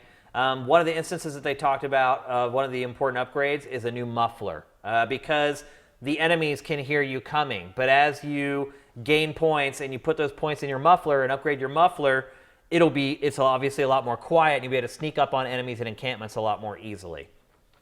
What else? The game is co-op driven primarily. You're almost always with an ally. A big part of it is taking over encampments. So there's a little bit of Assassin's Creed in it. You take over encampments, and then you have to make sure the encampment is taken care of, that you're supplying it with food and water and things like that. There's extreme weather patterns in the game that are randomized, and that will affect how the game plays. It'll affect on how easily the enemies can tell that you're coming or not. So you need to strategically plan around the weather to make sure you're not attacking encampments when it might be easier for them to hear you slogging through the mud and things like that. It is single player only, as I said before. There's no online co-op, no local co-op. There's a game plus. After you finish the game, you'll be able to go back into the world and you'll be able to continue playing. They said it's extremely challenging. That it's not one of those games that you can just walk through and just do whatever you want and get through. You have to be strategic and prepare to die, essentially was his message. You're going to die a lot in the game. There's no cities in the game. It's all takes place in rural. He said that the biggest town in the game has a population of 800 people. So you never head into a big city. It takes place in Oregon. And so you never head to any of the big cities in Oregon like Portland. So basically or you Bend. never go to Portland. That's or what you're Bend. saying. Bend's kind of a big town, not city though, really. Which if you're going to go anywhere, you'd probably go there because that's where they are. Yeah, probably. You build, you maintain encampments. That's a huge, huge part of the game. He said roughly, if you go through the golden path through the game, which I'm not even sure what that means. I'm guessing that's the main primary path. Yeah, I think that just means like the straight and narrow through the main story. They said it's 30 hours long if you do that. Stealth is a big, big part of the game. It doesn't appear to me, though, that, and here comes a stealth kill, it looks like. But it doesn't appear to me like you're really given the tools to use stealth as far as like there being a good cover system and things like that. Obviously, here you're seeing some tracking elements in the game. And look, you get a premonition there to show you what happened before. I don't know how a redneck from Oregon suddenly has the powers to do something like that. He's from the city. He's from the city? That's what they say there. Is like because he doesn't want to. Your guy doesn't want to like do all this tracking stuff, and the buddy there is like he's like you've been out here 2 years. You should know how to track by now. And so you're like fine. Oh, he fled the city to get away from the zombie outbreak. So he's like fine, I'll do it, and he's like okay, yeah, he went this way. And it turns out the bald guy was right. Gotcha. And so yes, your mentor basically. He's taught you kind of wilderness stuff. Probably in exchange for you being a really good shot, because I guess they're bounty hunters, like hunting down like deadbeat drug dealers and stuff. Wait, what? It's one of the interesting things. They used to do that, or no? This is what they're doing here. Is they're tracking down this guy who basically like ran off with the drugs or something like that and hid them somewhere. Who cares about drugs during the zombie apocalypse? Well, that's the thing about this game is like it feels like people don't care about the zombie apocalypse. Like the zombie thing is just sort of a thing. A nuisance. It's a hazard you deal with in life now. But like they're trying to deal with a drug deal. Like that's what this is. That's like, a little weird. It's what would happen. I mean, it's not a particularly interesting premise, but like life would go on in that scenario. I mean, like this stuff would still happen. This is people would still want to get screwed up. I think the last thing I would want to do in a zombie apocalypse is get screwed up. Yeah, well, then you drop your guard and then you end up dead. Yeah, I don't think you're a common example of humanity in that regard. I think people would still want to get fucked up. Maybe. So I mean, it's the same thing with like it's one of the things I think is weird about the Last of Us world is like. As you wander through the beginnings of Last of Us, it becomes pretty clear that people kind of have a pretty good handle on this zombie thing. Like, that we've got our little enclave. Don't go in abandoned buildings. If you do, put your mask on. There's spores. Shoot them in the head. Like people pretty much have it down. Like we know how to deal with this. Eventually, it'll die off. And I was replaying State of Decay 1 just like to refresh myself before the new one comes out because I feel like you're gonna need a pretty recent experience with the first game to be able to tell what's different in the new one because it looks so similar. So I played through it again and like I was thinking that a lot too. I'm like, how many people live in this town? Like there can't be more than 2,000 people in this town. I've killed 1,200 zombies. 50,000 zombies here. I've killed 1,200 zombies. I have to be almost out of zombies by now, right? Like there's not that many people in rural Washington, Yeah. And I mean that happens in all the TV shows too. Yeah. Like so at a certain point, some kind of pseudo-civilization is going to happen, and that's basically what these guys are part of here. Because the way old zombie films got around that was that the zombies would come out of the grave. Right. And then you could understand where all these people are coming from. Well, there's thousands and thousands of people buried. But the modern zombie pop culture, whatever you want to talk about, it's not that. It's always that, like, once someone who dies gets up immediately and is resurrected as a zombie. And so if you're only starting with 2,000 people, it's like, where'd all these zombies coming from? Yeah, and like this seems like this is more like kind of the 28 days later fast zombie Yeah. idea, the more of a virus sort of thing, like not zombies outbreak, so much as like, super rabies, I guess would be the description there. But still, people would call them zombies. Yeah, of course. What else are you gonna call them? It's petty that like some of these are like, no, they're freakers. It's like, no, they're freaking zombies, they're dude. zombies. I mean, look, Naughty Dog does the same thing. Yeah, they're infected. Yeah, it's like they're just zombies. I mean, at least they look like big mushroom fungus people. Right, they actually do look different. They look different, yeah. Absolutely. A couple other notes. So you have 3 categories to upgrade as far as your main character. That's stamina, health, and slowdown. So apparently there's some kind of slowdown mechanic in the game. I have not personally witnessed that in any of the bullet footage. time kind of thing? Yeah, I'm guessing. I've not personally witnessed it, so I don't know exactly what they're talking about. I'll be honest, I put the videos on this up to play, and I kind of wandered away from them after about 30 minutes. This game is not grabbing my attention very strongly, I have to admit. The premise is a little dull, the look is a little drab, the characters are a little meh. I'll say one thing, it seems like there's a lot of travel in between exciting moments. A lot of wandering, a lot of riding bikes, and like the zombies are cool. Like the tech is impressive, but like, man, you're gonna have to come up with something really interesting to get me involved in another zombie idea. Like one of the appeals of State of Decay 2 to me is that it's so by the numbers in terms of what the zombies are and how they behave. Whereas like this is like, okay, they're all fast and big. Okay, well then what?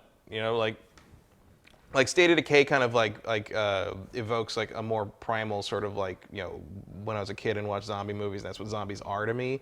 Where if you're gonna do something like this, like the fact that they're sort of treating them as incidental is a little odd. It is realistic in terms of world building, but it's also not a great hook for a game that feels like it should be looking more at that. I honestly think the hook of this game is manipulating the hordes to do your bidding.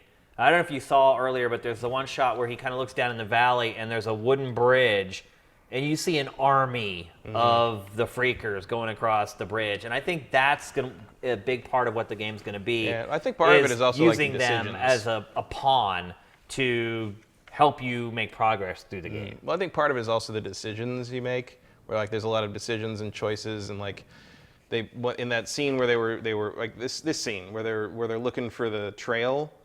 I get like you'll see he notices the blood goes over the fence here. Yeah. In the E3 demo last year, he doesn't see this, and they go to the left, and there's an ambush there. Right. And everything goes to hell. So there's an element here of like, okay, so if you're doing your due diligence as a tracker, you will things will play out very differently.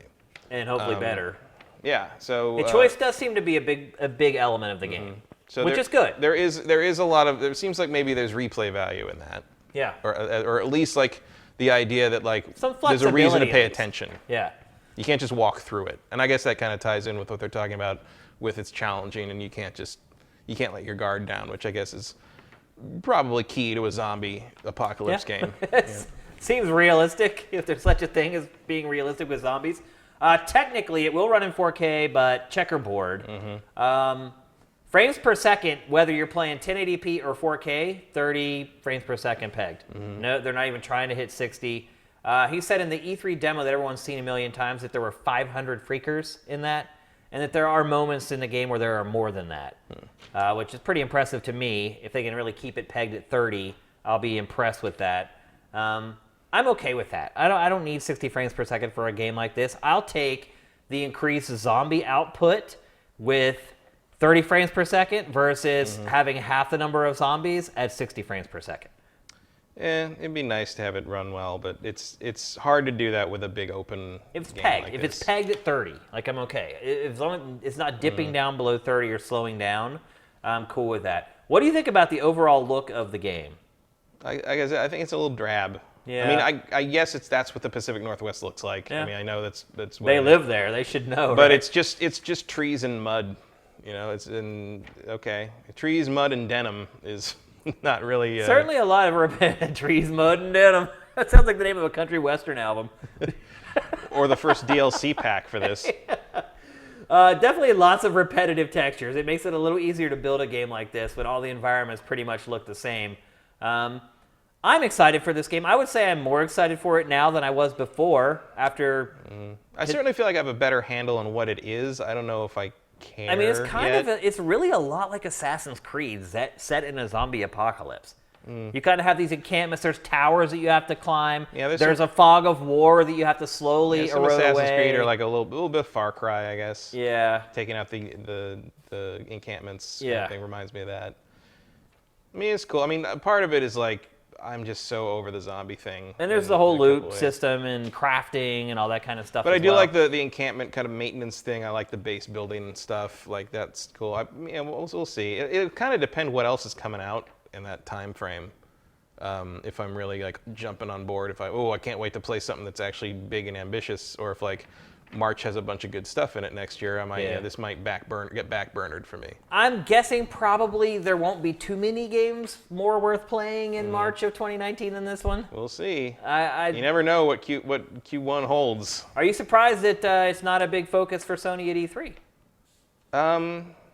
Not really. I mean, that's why Sony let Game Informer blow it out. If you're gonna push it to next year, I feel like you probably blow this out at PSX. Yeah. In December and that's a good point, actually. Call it a day.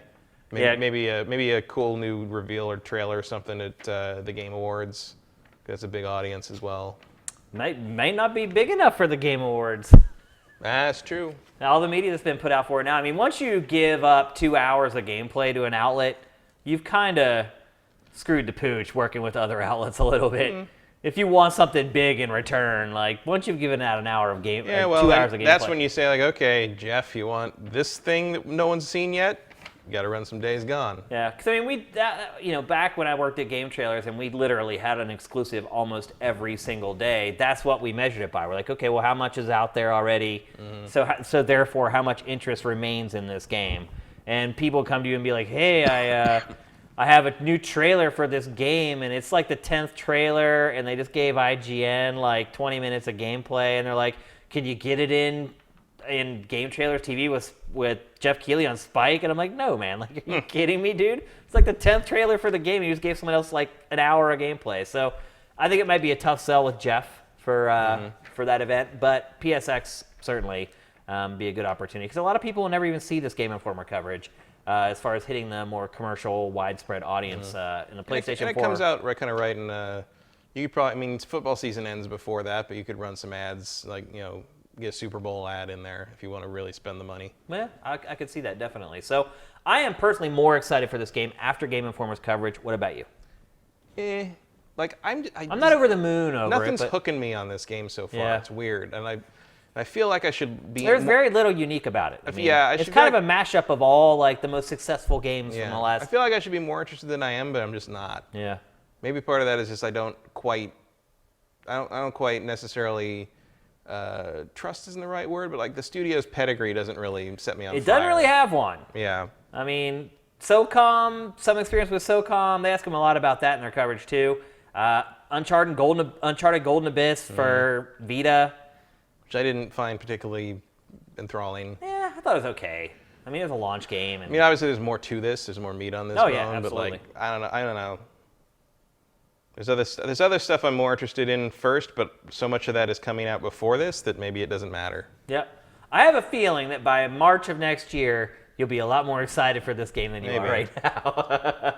When we're in the doldrums of Q1, I think both of us will be even more excited for this when it's ready to come out. And it'll give them a chance to polish it up and make sure it's good to go. So there you go. That's Days Gone, party people. And we're on to our last topic of episode 128. Something that actually was breaking news during last week's show. We didn't really get to talk about it, so we didn't know a ton of detail about it. And that is Nintendo made big announcements about how it's going to handle online and how it's going to handle the virtual console. First of all, for starters, there is no virtual console for the Switch. How do you feel about that, Matt? Dumb. Yeah. Like, I mean, maybe they're just not calling it that, and they seem like they're using more of like a Netflix system for the NES games that come with the subscription. Yeah. But like, it's really weird that they don't want to leverage their classic library more. They also built the brand Virtual Console for the last 12 years. I mean, maybe it just means they're gonna double and triple down on the retro mini consoles like they did. NES Classic's supposed to be back on shelves June 29th.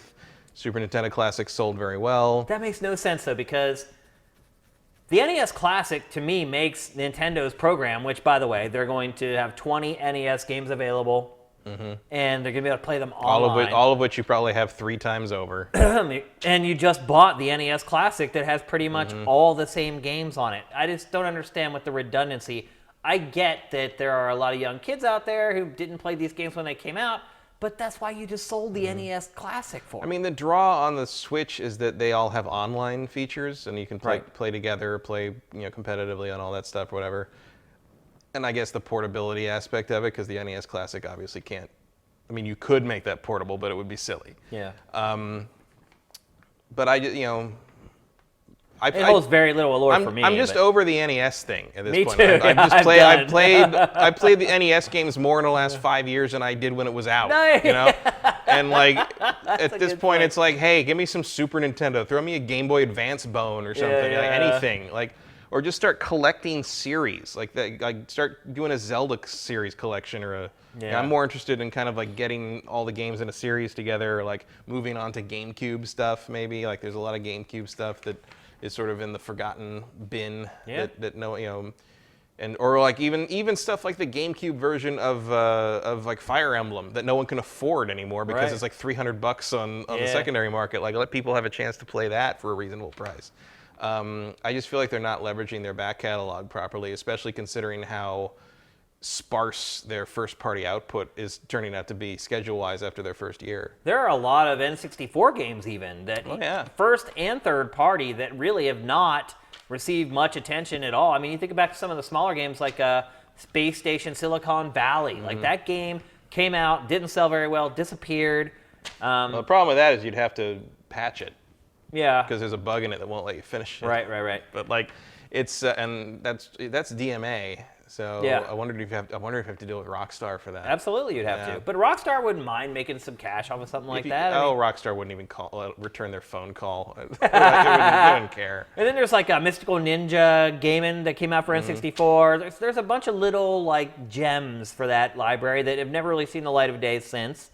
Mischief Makers. Mischief Makers. Shake. There's tons of games like that for N64 that just came and went, never sold, and could get a whole new life. And they got into it. There was some N64 stuff on the Wii and the Wii U, and the Wii U, they started releasing that stuff when it was over. Well, that's that's the annoying thing. Cause I have a lot of that stuff on the Wii and the Wii U, or I had it on the Wii and I upgraded it for the Wii U, and it's just now all that stuff goes away again. It's the lack of continuity of library in terms of the retro releases is really disheartening.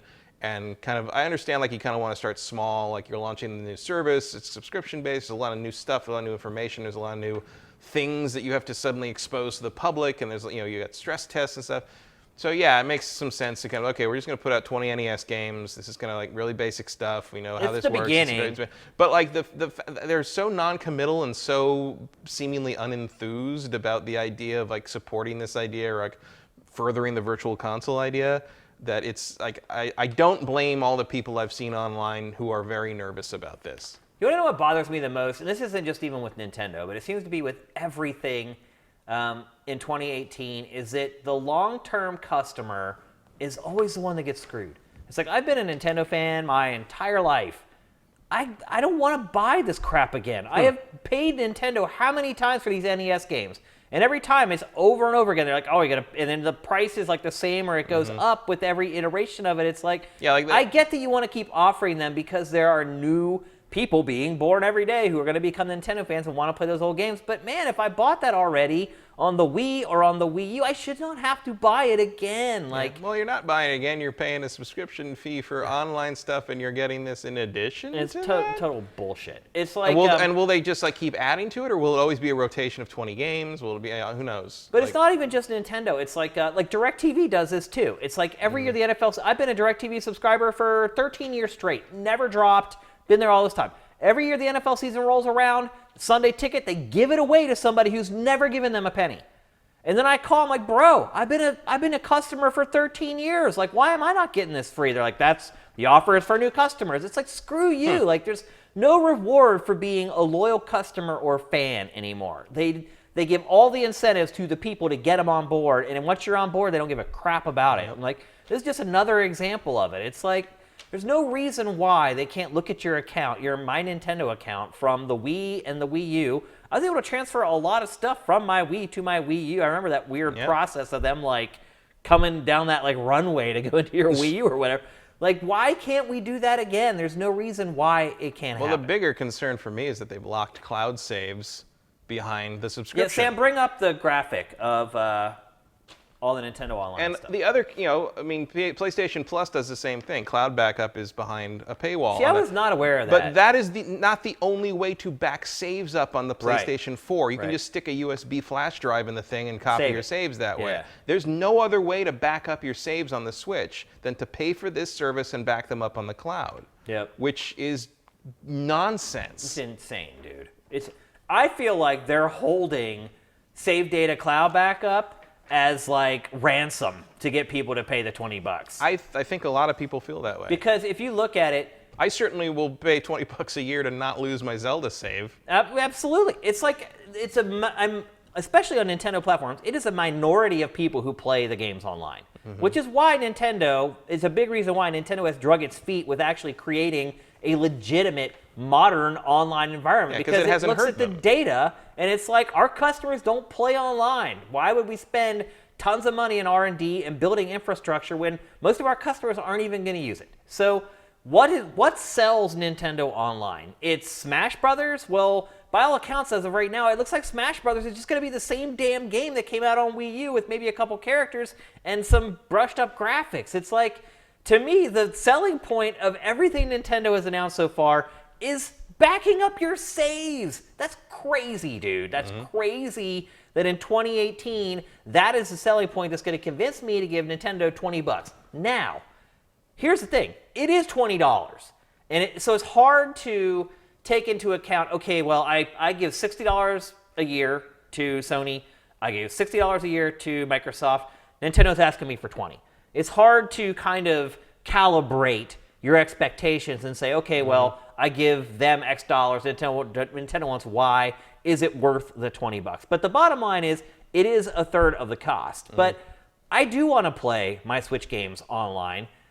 I would say at this point, if I look at Xbox Live and PlayStation Network, I don't spend the majority of that money to play online. The majority of that money now at this point for me is like getting those free games in that catalog. And that I have forever, by the way. It's not just some like Netflix thing where they're here now and then they're gone. Once I have those games in my library, as long as I keep subscribing, those games are mine. And so I start to extrapolate that out to what you're getting for $20, and it's like, I'm getting saves, and I'm going to be able to play Smash Brothers, which I don't even really play that much anyway online. And then what else? I've already been playing Splatoon 2 for free for a year. I've already been playing Mario Kart 8 Deluxe and Mario Kart in general online for free for years. Well, if you want to keep doing that.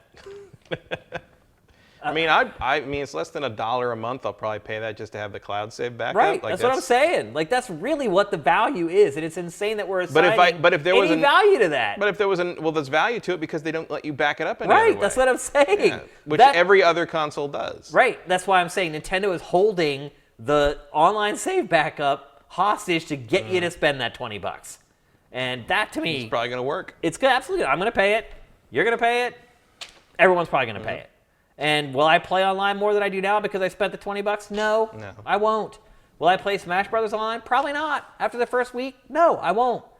Do I still play Mario Kart online? No. Do I play Splatoon every once in a while? Yeah. Is it enough to spend $20 a year? Probably not. So I think ultimately it's priced right, because there are people out there who are going to play the crap out of Smash Brothers online, and there are people out there who have accumulated 500 races in Mario Kart 8 Deluxe already. It's just not me. And so I looking at the value, it is a good thing it's only $20, because I think if it were any more, it would be a really tough sell. Yeah. So there you go, folks. I'm sure Nintendo fans are going to jump into the comments of the show tomorrow. We have some recurring people who come in to troll us. I've noticed. Like, if you're defending locking cloud saves behind a paywall with no other option to back the saves up, that's the difference. And I don't know why this seems to be so hard for some people to get.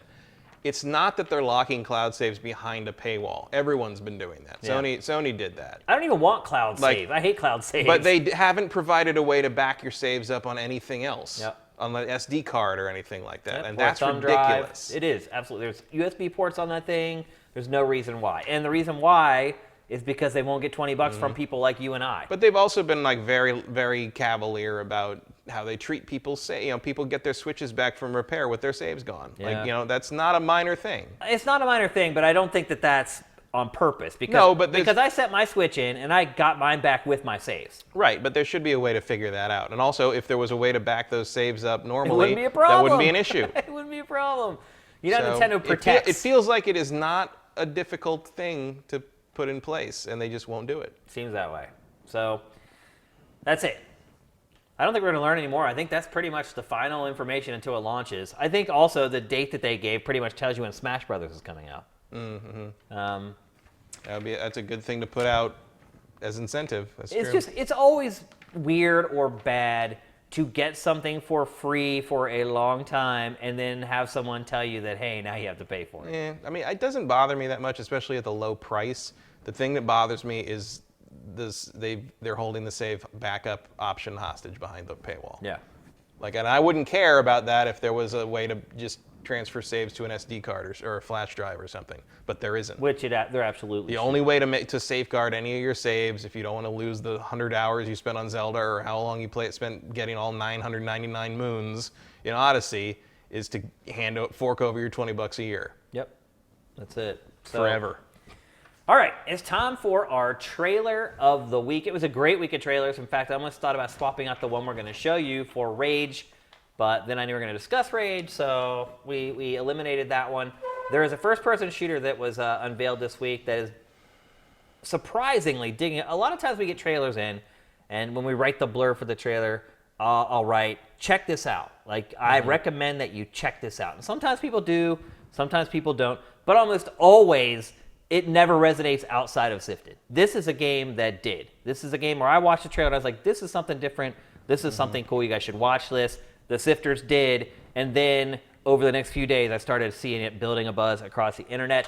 It's a first-person shooter. The game is called Atomic Heart. Get your comments in right now, your questions in right now. Check it out.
Game looks awesome. Mm-hmm. You said Russian Bioshock with robots. And a little touch of Fallout. RoboShock. It looks really bizarre, but ultimately something different, which again is something I will always root for. Let's see, we got plenty of questions. In fact, you guys started asking questions before the trailer of the week was even announced. I gotta hand it to you guys. You're well trained. Do you have one already queued up? No. Let's see. Justin Horman asked, freaking Rage is getting a sequel. What's a game you never thought would have got a sequel that you think should get a sequel? Beyond Good and Evil 2. That's a good point. Because the first one sold so bad. Yeah. I think most of your picks for this would just be games that didn't sell that well. Right. Games that tanked. I mean, yeah, if we're talking about something that wasn't announced, Yeah. but we may or may not ever get, I would go with Knights of the Old Republic 3. Yeah. I mean, I know some people are like, oh, Old Republic. It's like, no. Knights of the Old, like an actual KOTOR 3. I could list a million games for this, Right. honestly. I mean, you could just go on and on and on. Until recently, Metroid Prime 4 Yeah. would have been. I mean, almost you can name almost any game. How about a Castlevania game that covers the Battle of 1999, Yeah. which was hinted at repeatedly but never did. They Yeah. never did it. You go, yeah. You go just go on forever. to eternity. Yeah. Let's see. W. Matthew, we always answer one of yours every single episode. Do you think Borderlands 3 will fly too close to the sun, aka Destiny? I prefer RPG shooters over shooters with very light RPG elements like Destiny. What do you guys think? I think Borderlands is different enough that it can coexist with Destiny. I certainly. I think they're wouldn't- very similar, though. Well, they're similar in terms of kind of like, you shoot a guy and A billion and times. and a number pops up over their head.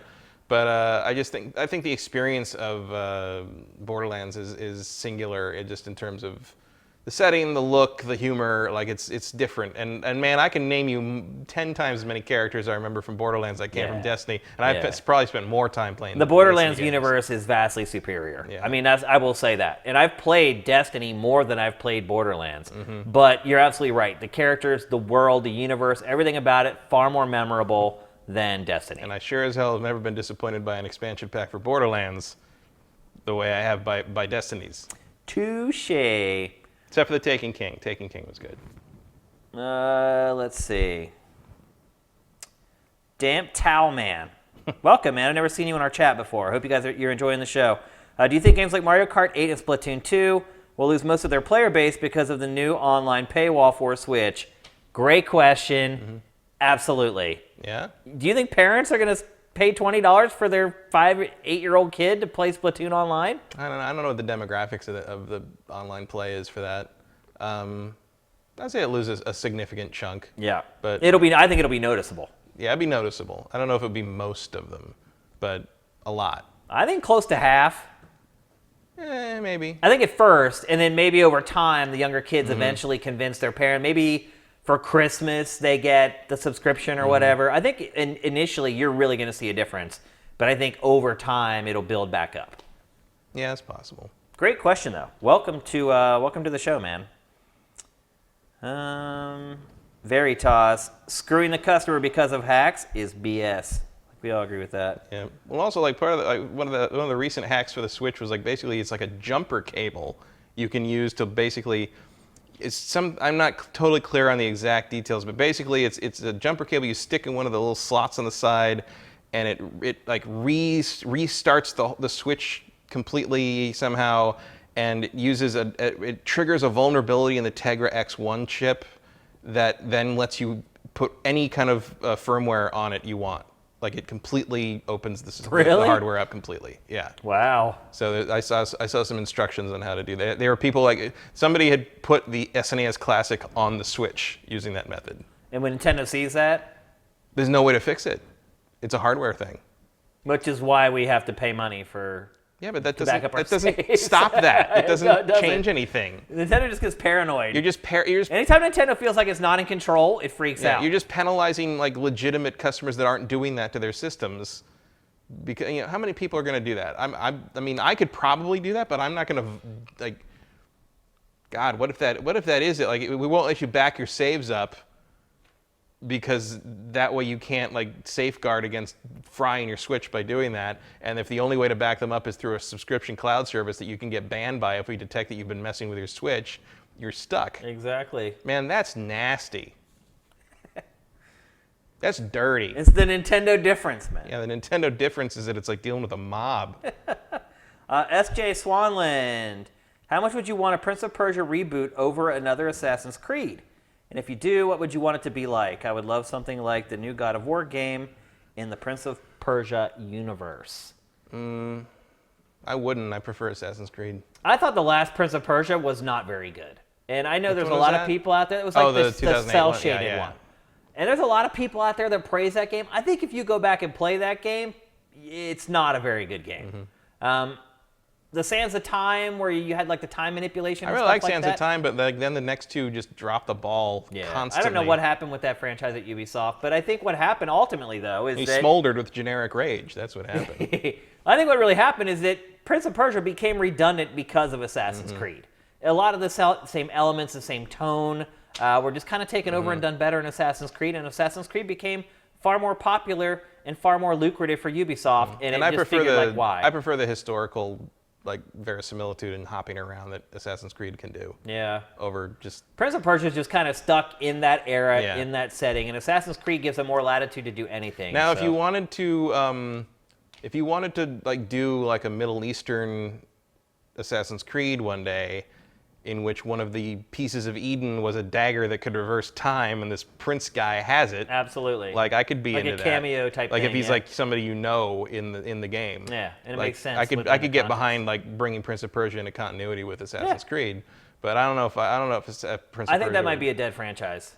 I think it's possible.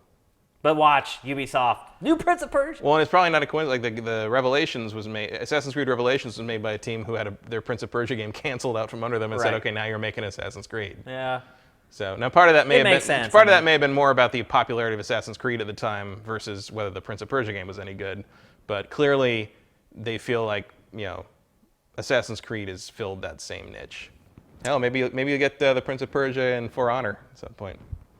Possible. That would be kind of cool. Yeah. I'm actually surprised that Ubisoft hasn't started doing that, rolling some of its other characters into For Honor. I'm kind of hoping that Fortnite thing where Thanos was in it, like, kind of starts a ball rolling in that regard. Because, like, I feel like just crazy Gonzo doesn't make any sense. Cameos like that are kind of fun. Yeah. Like, I think that's cool. They're absolutely fun. And especially when you're talking about multiplayer modes. Who Yeah, cares I think about, just who screw cares around. about canon and all that crap? It's like, just have fun with it. Let's see, from Vox91, you think innovation in games will become similar to innovation in movies? In that more of the innovation will be done more from a character development and representation standpoint and less from a technical end. For the record, I'd prefer if it went both ways. I think so. I mean, I think storytelling and character development in games that is above your average, like, A-list action movie is kind of the next frontier in some ways. I think God of War maybe makes a little progress in that in some ways. I think the characters in that game, or at least the main characters in that game, have a little more depth to them than your average hack and slash. Yeah. But there's a long way to go there. But I still think the technical stuff, I mean, even in the this generation, we've seen HDR make a big difference. So the tech is always going to be part of it, even if it's more display tech than hardware tech in terms of what's actually in the consoles. I think it'll be both. I think it depends what a developer wants to focus on. Like Naughty Dog, I think, more or less does both, but gets more credit for the storytelling, and maybe the extreme tech on display is just more window dressing. Yeah, I think there are different definitions of tech when related to games as well. It's like, you're just talking about 6K or 4K or checkerboarding, or are you talking about innovations like what we saw with Trailblazers earlier, where you can use technology now to do things that you couldn't do before. I feel like you can make Trailblazers on a 16-bit system. Could you? Yeah, I guess you could, actually. Yeah, there's no reason you couldn't do that. Yeah, I guess you're right. Wouldn't look as good, obviously. Right. Yeah, I guess you're right. It's really just the mechanics. I feel like a Trailblazers mod for F-Zero on the Super Nintendo would not be impossible. Yeah, I guess then my point is that, to me, innovation in game mechanics is always going to be more important than anything. Yeah, but if you're asking about, like, basically, like, I think that we're due for a revolution in how the stories are told and how the characters are portrayed, and treating that aspect of games as a little more mature, not in the sense of, like, R-rated, stuff like that, but in the sense of, like, this is a medium that can tell stories, it can tell them differently than other media can, and let's take advantage of that in a way that goes beyond just making really cool blockbuster movies. Yeah. With it, whereas movies have kind of done that a little bit, tried to do that with, like, the blockbuster stuff and have them more character driven, because the tech, you're kind of running out of room with the tech in that, outside of, like, things that The Hobbit tried to push that in a direction with, like, the 3D and the high frame rate. Nobody wanted it. The Avatar sequels are about to try it again. But in general, no one's wowed by the newest special effect trick. They want to see characters they care about, or a story they haven't seen. Well, I feel like this is kind of where both Sony and Microsoft dropped the ball a bit with their cameras, because there was an opportunity there with Kinect and with the PlayStation Eye, or whatever the hell it's called now for PlayStation 4, to just look at your face when making a decision.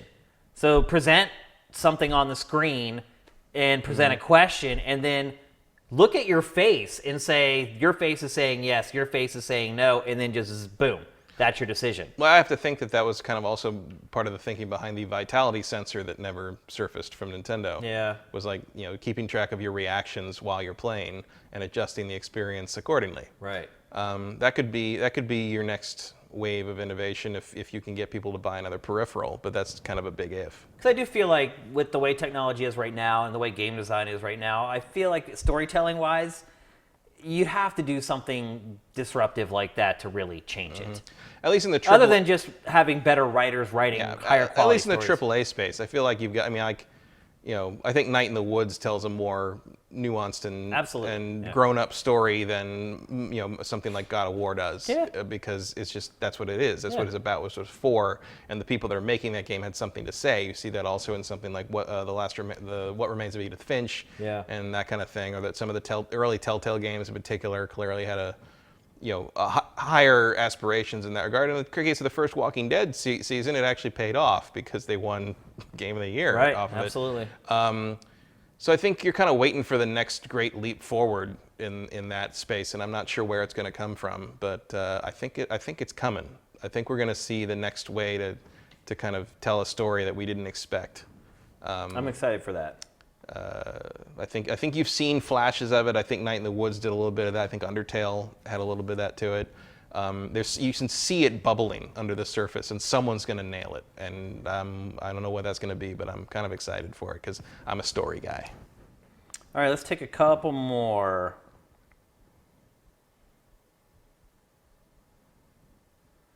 Mitchell is alive. I need glasses, by the way.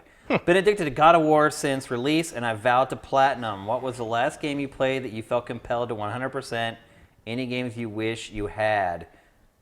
Well, you just did it. God of War. You just did God of War. I did the platinum on God of War. Yeah, I don't platinum anything. I used to be a completionist, but this was the last console where I was a completionist was probably the PlayStation 2 era. And then I think maybe the last game I ever 100%ed might have been Dark Cloud 2. That's a heavy 100%. Yeah, and I think that might have been like the breaking point for me. Yeah. Honestly, once the ironic part for me is that I really kind of turned away from that stuff once achievements hit. And for a lot of people, that's what motivated them to start doing that stuff. But before, up and through almost all the way through the PS2 era, I was a completionist. And it got hard when I became a journalist because I couldn't really do it, and it started to drive me crazy. And I think that was part of it too, why I turned away from it, because I could see it was negatively impacting my enjoyment of a game, knowing I wasn't going to be able to do everything. And ever since then, like if I have to review a game, obviously I finish the game, or if I'm going to review a game, I finish a game. But I don't have that compulsion to feel like, oh, I got everything, and I have to look at all my bars and make sure that they're all full, and I got that extra cut scene because I did all this or all that. I've just kind of lost that. It's just, I think practicality eventually just took over for me. Yeah. I mean, I don't 100% all that. I did a lot more in the 360 era. All 3 Mass Effect games. All the Assassin's Creeds to a point. I think 3 was the end of that. Yeah. Because I didn't like 3 very much. Yeah, it's not really a thing that I mean, I did God of War. You know, the reason I got the platinum in God of War was primarily because it wasn't difficulty. There was no difficulty achievement. Like, if I had to replay the game on the hardest difficulty, that would not have happened for probably another 2 years when I decided I want to go. Because sometimes I'll go back through a game again and play it that I really liked and play it on the hardest difficulty if there's an achievement for that, just to get that. Yeah. So, like, that's sort of the thing that limits me is, like, I only play a game once the first time. I'll go back and play it again if I really liked it, like, a couple years later. And sometimes I don't even go on the higher difficulty for that because I'm like, oh, I just want to experience the game again. I can't remember the last time I played a game twice. I really can't. I don't even know how long it's been. Well, I just played The Witcher 3 again. Yeah, you do it all the time. So that's the third time I've gone through The Witcher 3 on 3 different platforms. I'll stick with games playing them online for a while, but I've never go back. I never have time to go back and play a single player interesting twice. Trivia point about The Witcher 3. So I played through it completely on the PS4 and the PC and the Xbox One now. And the Xbox One playthrough, while it looked better because the HDR and 4K, 60 frames, on the Xbox One X, I ran into more weird bugs and glitches in the Xbox version than I did in the other two combined. Wow. Tons of weird little problems, like having to restart stuff because stuff didn't trigger. Like, it was way buggier than the other two versions. Interesting. All right, that's going to do it for our Q&A. Man, it got dark. Yeah. Look at the show now compared to what it was when we started. All you can see is us in the stairway. It used to be you could see all the way back through. We started in a Nintendo game and we ended in a Sony game. That's a pretty good analogy. Let's see. First of all, I got to break all this stuff down and head home. But literally, as soon as I get home, there'll be a brand new Pactor Factor up on SIFTD.net. Sorry it's taken a while. Pactor had earnings week all last week and we couldn't shoot. But we went and shot with him on Saturday. New episode was done. Literally, it had uploaded to like 48% and I had to leave to come here. Everything else is ready. As soon as I get home, I just push the button. It will be there. For those of you who came onto the stream late, don't forget, if you wouldn't mind, to subscribe to our channel via Twitch Prime and give us that free $2.50. It makes a big, big difference for us. I think that's it, though. I do want to apologize, though. It has been a slow beginning of May for SIFTD in general as far as content output. It has been insane for me moving out of the studio. I just sold all our furniture, by the way. Literally, a guy, nothing had sold. I put it all on Craigslist. Hadn't sold anything. One guy comes over. He wants one of the smaller, wider desks. He comes over and looks at it. He's like, I want all of this. And he literally bought everything. So our old studio has been teleported to somebody else's business. He's like a stockbroker or some crap. He's starting his own like consulting business. He probably won't be streaming. No, he will not see our old furniture anywhere on Twitch. But anyway, it's just been insane. Like it's still the front of our apartment is just piled with crap from our studio. Even after I sold everything, there's just so much stuff that had been jammed in there that I didn't even realize until we cleaned it out. It was a nightmare. But anyway. My garage is now branded with SIFTD. Yeah, actually. In the rest of the week. Yes, and he's like actually got some of the stuff here he keeps in the garage. So it's been an insane beginning of May. But everything's kind of evened out now and content should be flowing through. I thank you very, very much for your patience. It's been a tough time for me in a lot of ways, emotionally, physically. Literally, it killed me moving all the stuff out of that because it was like 3 flights of stairs. I had to carry all that stuff down. I'm not a young buck anymore. I'm not 20 anymore. So it's been quite a couple weeks, but we finally got all that stuff done. We're over the hump, but everything should be good going forward. So, and once again, Matt, thanks for providing a new home for GameFace. And hope you guys have an excellent week. It's only Monday. Well, I hope that we kicked it off with a bang for you guys. Everyone have Who knows what's going to happen tomorrow at this rate? Jeez. We may be able to do another show tomorrow with all the news that's breaking at this rate. We might get to go back to Friday at this rate. Exactly. So, and that is our goal, to try to get back to Friday again for you guys. So anyway, everyone have a great night no matter where you are. We appreciate you guys checking us out. GameFace is up and out.